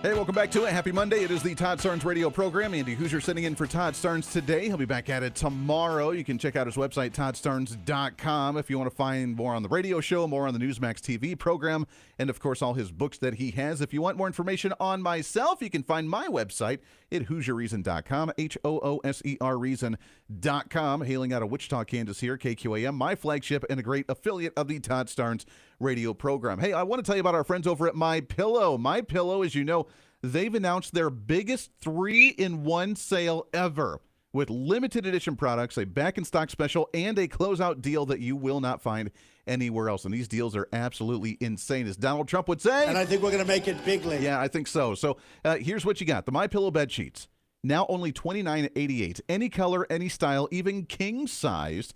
Regularly priced at $119.98, and now only $29.88. Once they're gone, they're gone. The My Towels are back in stock, but they won't be for long. Get your 6-piece of the My Towel set, regularly priced at $69.98, now $39.98. And for the first and only time, get their limited edition premium My Pillow that is even for the queen size, $17.98, king size at $19.98. And for a limited time, when you make your order and your order is over $100, you'll receive free shipping and $100 in free digital gifts. Pretty amazing. Go to MyPillow.com or call 800-839-8506 and use promo code STARNS. Use your promo code for the best offers ever. Its quantities are extremely limited, so you have to order now. Go again to MyPillow.com or call 800-839-8506 and use the promo code STARNS with our friends over at MyPillow. All right, 901-260-5926. There's been a lot of breaking news going on today. Obviously, we're tracking, and when we see some more individuals sitting up on the Senate floor, we'll go to that and watch their discussion with, at least right now, 8 Democrats that have sided with Republicans to at least move forward with the procedural vote on the ending of the government shutdown and altered continuing resolution. And what that means, again, is right now they're in their 25, 30 hours, whatever they have to do in order to have open floor discussion. So people pop up, they talk a little bit, they go away, it's quiet. But once that time's done, then they can vote and they can decide whether they want to move it. If they approve it, it goes to the Senate, it goes to the House. The House approves it, which Mike Johnson has said that he's ready to go. He's calling everybody back in. We're going to have this big deal. We're going to vote for it, go to the president's desk, and we can finally be done. Now, there is a story that just popped up, and I'm seeing if I can find this again here, that potentially the government shutdown could actually linger on a little bit longer, because at the earliest, we could see this actually end by tonight, tomorrow morning, depending the process, and it could be done. However, according to the Express.com, they say that they are concerned about a few of the obstacles in this, including apparently one of those, which is the rehiring of certain federal workers that have been fired during the last month. Under the Trump administration, there were close to 4,000, I want to say. At least last number I heard throughout the month of October, 4,000 employees in 3 or 4 different government agencies that were fired or furloughed from Trump, saying, hey, if these aren't priorities to you, then obviously we don't need to have them here, with the ongoing chipping away of the administrative state in Washington, D.C. So if that's where they're haggling, I guess. I mean, I want to see the government open back up again. This bill would extend the continuing resolution until the end of January. It would also extend all of the SNAP benefits and pay for military and everybody else until the end of the fiscal year, which is September of 2026. So that way, if by the end of January, this whole issue comes back up again, they don't finish the appropriations process, they can't haggle on a CR, Democrats try to do the same game they did this last time, like they have for 40 days, that showed absolutely no results whatsoever, then we don't have to worry about whether people would lose their benefits again moving forward. So those are the tweaks of what this altered, revised continuing resolution would look like. At the same time, and I want your thoughts here, do we apply it to the government debt or the deficit? Do we apply it towards just giving you and I a check? For some reason, whatever president, whatever administration gives out like stimulus checks, they become very popular. People love stimulus checks, and one-time payments really don't do anything. I've never seen the economy boost because of that. Most people apply it to debt. Maybe they splurge and go do something, but it's very rare. But the entire purpose of growing the economy was letting people have long-term cash in their pocket so that way they can invest it by buying things, and they support a small business. They end up buying products. The products lead to the sales tax. The sales tax goes to the states, goes to the government, and we see economic growth. That's how we see GDP growth, right? A one-time stimulus check doesn't really do a whole lot, but people, for some reason, really, really like it. There was an announcement over the weekend that President Trump could be giving out stimulus checks of $2,000 a person for the tariffs and for how much money that we've had come in for the tariffs. Now, it was at the same time that the conversation was being had about Trump wanting to give money back into the pockets of people for health care, to repeal Obamacare, to give you options in the private market, and for you to be able to purchase your own health care by just giving you a check. So both of them were kind of happening in tandem at the same time, but they were two separate issues, which is kind of interesting. So imagine if you're a family, you get a check for $4,000 for two grand for each of you. And then you get a check from the government and says, hey, we're repealing Obamacare. You can buy your own health insurance, and here's the money for you to do so because this is the money that you put into it through your taxpayer money that you're now going to get back for you to apply for your own private health options. If that's the case, that's interesting. I don't know that I necessarily want that. And while a $2,000 check or $4 grand for a family sounds nice, I don't know that that necessarily helps. I mean, show of hands, during the COVID pandemic, when all of us got those stimulus paychecks or the child tax credit, a.k.a. the universal child care or the universal basic income that we had seen during the pandemic, and I say that because it wasn't just those that qualified for the child tax credit. It was everybody, whether you actually qualified or not. If you had a child, whether you made enough money to put your tax money into it for the child tax credit or not, you still got a paycheck. So that was essentially a universal basic income that was happening during the COVID-19 pandemic. That when you got that money, what did you do with it? Did that really stimulate your finances? Did that really stimulate your bank account, or was it just to cover the average bills? And if you're covering the average bills, does it really help the economy? As nice as what maybe $2 to $4 grand would sound like for a family, it doesn't really do a whole lot in the grand scheme of things. What Donald Trump really needs to be doing, at least in my opinion, would be applying that to the national debt. And if we have enough money for $4 grand a family times however many hundreds of millions of family households there are in the nation, why would we not apply that to the debt and actually lower it, which we can raise our credit score as a nation or the value of the dollar, or actually push back against this insane ongoing spending issue that we have in the country? But I'm curious on your thoughts on that. 901-260-5926, 901-260-5926. Two separate issues here. A one-time stimulus payment because of the tariff revenue that's come in, and potentially you receiving a paycheck back to you based on the taxes you put in for Obamacare overall. On the other front, there is a headline today, story from the U.S. Supreme Court, that they've been dealing with this one for a while. I was not aware they were going to make a decision on this. I'm still waiting on the tariff one, which Donald Trump did tweet over the weekend. He was not very happy. So apparently they're not looking too good with allowing Donald Trump to have a global tariff or different tariffs on nations, which is weird because if you can decide to even do a trade deal through the executive branch, that doesn't make a whole lot of sense to me either. But the Supreme Court has come out with another decision saying that it will not be revisiting their landmark decision that legalized same-sex marriage across the nation. It was a challenge back in 2015 regarding protections that were granted to couples, where a justice the justices had rejected the appeal that was brought by an individual named Kim Davis, if you remember this story, a former Kentucky county clerk that refused to issue a marriage license to a same-sex couple due to her religious beliefs. And the court declined, apparently, to take up that appeal without explanation and without any notes dissented on the issue, which they say is not uncommon when a court declines to actually hear the case. However, that had tipped to Fox News on that piece. But with the same-sex case issue, the hope by some was that because of her religious views, that she was allowed to not grant a same-sex marriage license in the state of Kentucky, being the county clerk. I don't know how much Todd's actually covered that issue on the program here.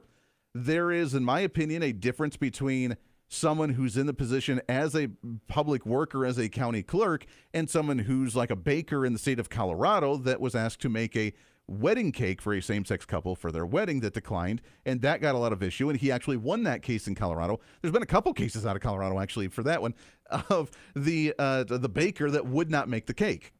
If you're a private business, you can decide on who your clientele is going to be. And people can agree or disagree on whether that should have been the right thing for him to do. If you're a religious individual, it violates your values, then you should have the right to say, sorry, I'm not going to actually bake the cake. I choose not to fulfill this order. Don't take, I'm not going to take your money, do your thing. As a county clerk, as someone who works in the government, and that's the law you have to abide by, I mean, I understand her religious view, and if you don't like it, then that's probably time for you to leave that position because it doesn't fit your moral values of what you actually stand for. But it's kind of like law enforcement. If they decide, hey, I don't want to arrest this person because I feel that they're a victim of society, so therefore I'm not going to enforce the law, kind of the same principle there, isn't it? If you just, and we've seen that quite a bit. Well, I take that back. In fact, California is one of those situations where police just don't want to enforce it because the prosecutors don't do anything. The bad guys back out on the street within a couple hours, and there's really not a lot of change at all. So I understand why they get a little frustrated and don't do their job. But if someone says, hey, I believe in the woke system, and someone's just a victim, they lived in a bad environment, we need to rehabilitate them, I don't want to throw them in jail, I'm just not going to enforce the law. And in fact, civil rights advocates that openly say, well, there's no such thing as crime. We just deem crime to be bad because we want to oppress black folk or something, which is not true at all. But we've had Al Sharpton and others that have openly advocated for that. There's no such thing as an actual criminal, just people that are doing things that white people have deemed bad in society. That's the rules that we've lived under. And that's what we're trying to reject in society now, to say there actually is a right and wrong. There actually is a good and bad. We need to change this. That if you are a court person or if you're a clerk and you don't believe that something should be right or wrong, that's not really your place to abide or not abide by. You're, as a public entity, you have to work as a government employee and you have to kind of follow along with those issues. So the Supreme Court just didn't hear the case at all, making the headlines on Fox today. Right or wrong? I want to get your thoughts on that. 901-260-5926. We'll take a break. When we come back, we'll hear some more of the clips from what's going on in the Senate right now, the potential government shutdown. Why could we see this even linger beyond the next day or two after the procedural vote happening right now in the U.S. Senate? It is the Todd Starnes radio program.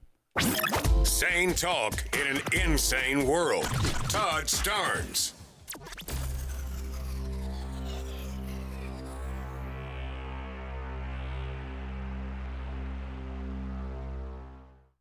In a world where our values are under fire, it's time to stand strong. That's why you should know about Old Glory Bank. Old Glory Bank is a bank that stands for faith, family, and freedom. A bank that won't cave to cancel culture. Your money, your values. So if you're tired of banks that won't stand up for your values, it's time to switch to Old Glory Bank. Head on over to oldglorybank.com/Starnes and make the change today. Hi, this is Todd Starnes, and there's no better time to get in shape than right now. That's why I'm really excited that Calitrin is part of my weight loss campaign. Here's my friend Elizabeth from Calitrin.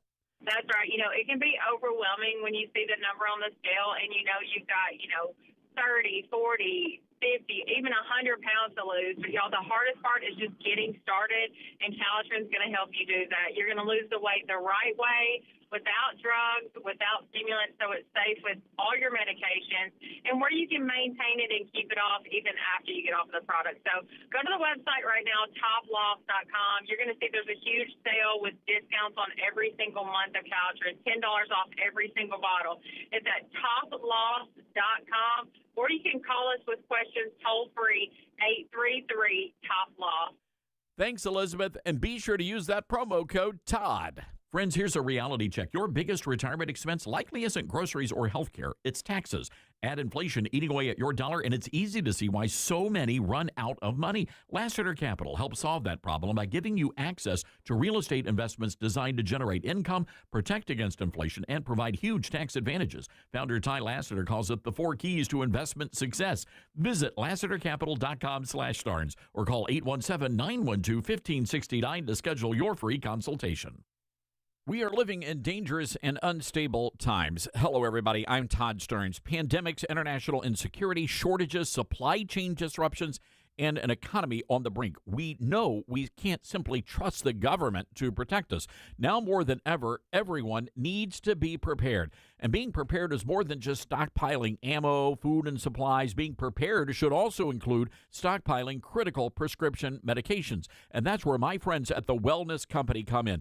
Their medical emergency kit contains the prescriptions, antibiotics, antivirals, and antiparasitics that you need to keep you and your family safe, from anthrax to tick bites to COVID and even to a bioweapon like the plague. The Wellness Company's medical emergency kit is exactly what you need to have on hand to be prepared. Go to twc.health/Starnes today and order. That's twc.health/Starnes. Use the promo code Starnes and you're going to save an extra 10%. All right, son. Time to put out this campfire. Dad, we learned about this in school. Oh, did you now? Okay. What's first? Smokey Bear said to. First drown it with a bucket of water, then stir it with a shovel. Wow. You sound just like him. Then he said, If it's still warm, then do it again. Where can I learn all this? It's all on SmokeyBear.com with other wildfire prevention tips, because only you can prevent wildfires. Brought to you by the USDA Forest Service, your state forester, and the Ad Council. Now more than ever, it's important to support companies and organizations that share our values. Patriot Mobile not only shares our beliefs, but they actually do something about it. America's only conservative Christian wireless carrier. And they donate a portion of every dollar to organizations that fight for causes you care about. Switch to Patriot Mobile now and use the promo code Todd to get free activation and a free gift. Veterans and first responders save even more. Go to patriotmobile.com/Todd or call 972-PATRIOT. That's 972-PATRIOT.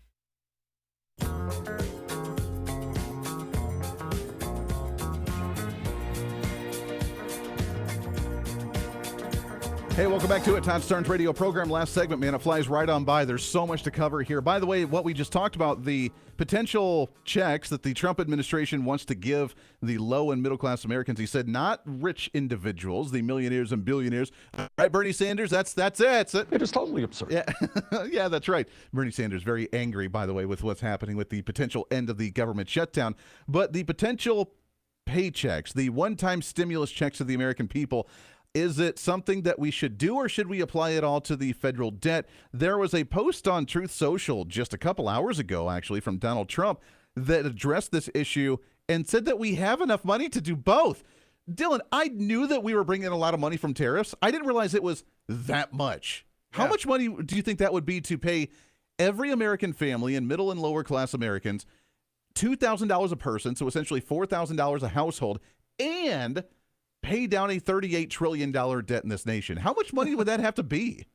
What, multiple trillions, maybe? I mean, like, a lot of money. That's a lot. A lot. Here's what Donald Trump said on Truth Social just, again, a couple hours ago. All money left over, afterwards, all money left over from the $2,000 payments made to low and middle class USA citizens from the massive tariff income pouring into our country from foreign nations, which will be substantial, will be used to, in all caps, substantially pay down national debt. Thank you for the attention to this matter. So apparently we're bringing in so much money that we're going to pay off $38 trillion in national debt, which is what we're at now, and give every single individual in lower and middle class incomes a $2,000 paycheck, a one-time stimulus check.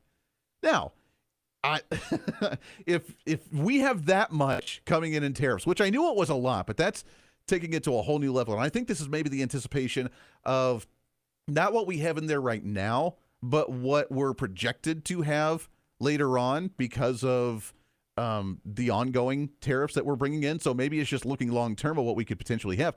If that's the case, then yeah, I say bring it on. I could use a $2,000 check. I could use a stimulus check between myself and my wife with $4,000. We could do some good with that. Maybe it's not going to stimulate the economy. It's going to pay off some debt.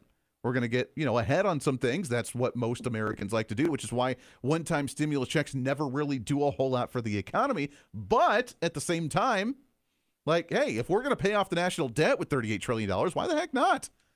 Pretty wild. 901-260-5926. Is there anybody speaking right now on the Senate floor, or are they just lazy now? They're just hanging out. They're just hanging out. Yeah, I love watching these clips. All the kids that are interns there that are working for government, the ones that stand there and their entire job is literally just to open the door. You want to talk about wasteful government spending? That would probably be part of it, would it not? Just to have, let's see, just what I can see on the Senate floor right now. 1, 2, 3, 4, 5, 6, 7, 8, 9, 10, 11, 12, 13. 13 students that open doors for people as they walk in and out of the Senate floor. They don't have enough doors. I need more doors. They don't have enough doors. There's 2 in the front and I think 2 in the back where the people come and go. That you don't need that many kids. What are we doing here? I'm telling you, Republicans, I'm glad we're about ready to open up the government. Hopefully, it's a 36-hour window where they had this open floor debate on the Senate floor. I get it. Cool. I think, and I'm glad that Democrats lost. I'm glad that for the first time, we're seeing a major hit on the Democrat leadership and Chuck Schumer's about out. I get that. That's awesome. I think that we missed the opportunity. We could have done so much in government to do some major reforms. We really could have. We could have done the Obamacare, boom, done, end with it. We could have cut even more federal employees, even if the federal judges with their nationwide injunctions where they're not supposed to do that, oh, look, another one just walked over, too. There are 13 of them. We have 13 now door openers of students there on the Senate floor, not like including the House. 5 per door. Yeah, they just stand there. Apparently, you have to have 2 on the inside, 2 on the outside. Yeah. It's the only way that I could see those numbers working. That's strange. But we had a huge opportunity, really just to clean house and hit the reset button in Washington, D.C. And we didn't quite do that. We still had some win. It was an unnecessary government shutdown. Totally understand. But we had some huge opportunity here. And Donald Trump seems to be the one that, while he was the one that needed, I guess, to negotiate, even though he had nothing to do with the government shutdown, the threat of just giving people a paycheck to choose their own health care. Oh, look, like 2 more. I'm sorry. I'm baffled by what's going on here. 2 more just walked in and opened up the doors for the door openers to go through. There you go. This play-by-play is just, I know this. I'm sorry. This is better play-by-play than when Donald Trump did a play-by-play for NFL games. I'm just throwing that out. Yeah. We're now watching C-SPAN live on the Senate floor of door opening students open doors for other door opening students. That's a whole nother. This is stimulating radio. I apologize for the Todd Starnes radio listeners here. No, I think that we can still have an opportunity to do some major reforms, and I'm excited to see what happens. But let's get this government open. Let's get it through the end of January, and let's get the appropriations process done. Major reforms happening for the first time in a long time. I think you're optimistic, and I think I'm optimistic about what we can do moving forward. All right, Todd back at it again tomorrow. We'll see where the process is with the government shutdown, the future of the Democrat Party. Expect in the next day or so, expect the end of Chuck Schumer, where he announces he'll either not be running for re-election in 2028 or he could be stepping down early. The future of that seat open to AOC. But Todd, we love you. We thank you so much for allowing us to sit in and have some fun. Todd will be back at it again tomorrow. Make sure to check out his Newsmax TV program as well. Until then, we'll see you on the radio on the Todd Starnes Radio Show. Everyone's goals for advancing their education look different. At Liberty University, we've helped thousands of students like you earn their dream degree. So no matter what your goal is, we can help you get there.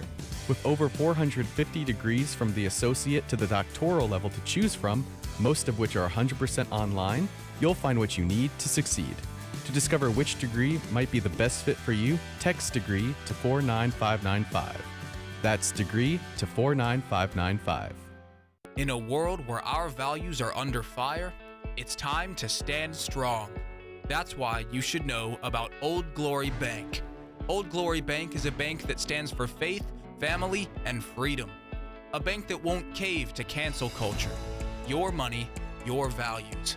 So if you're tired of banks that won't stand up for your values, it's time to switch to Old Glory Bank. Head on over to oldglorybank.com/Starnes and make the change today. What I know about courage, I learned from my adoptive mom. She said sometimes you just gotta hold on and know we'll get through this. Mom, we are so high up. Hold my hand. No, you hold my hand. Here we go. Learn about adopting a teen from foster care. You can't imagine the reward. Visit adoptuskids.org to find out more. I learned patience from my adoptive dad. All he had to say was, "Hey, you got this. Just breathe." Hey, we're pretty good. Yeah. Might have to start a band. I got it. Learn about adopting a teen from foster care. You can't imagine the reward. Visit adoptuskids.org to find out more. This message is brought to you by Adopt US Kids, the U.S. Department of Health and Human Services, and the Ad Council.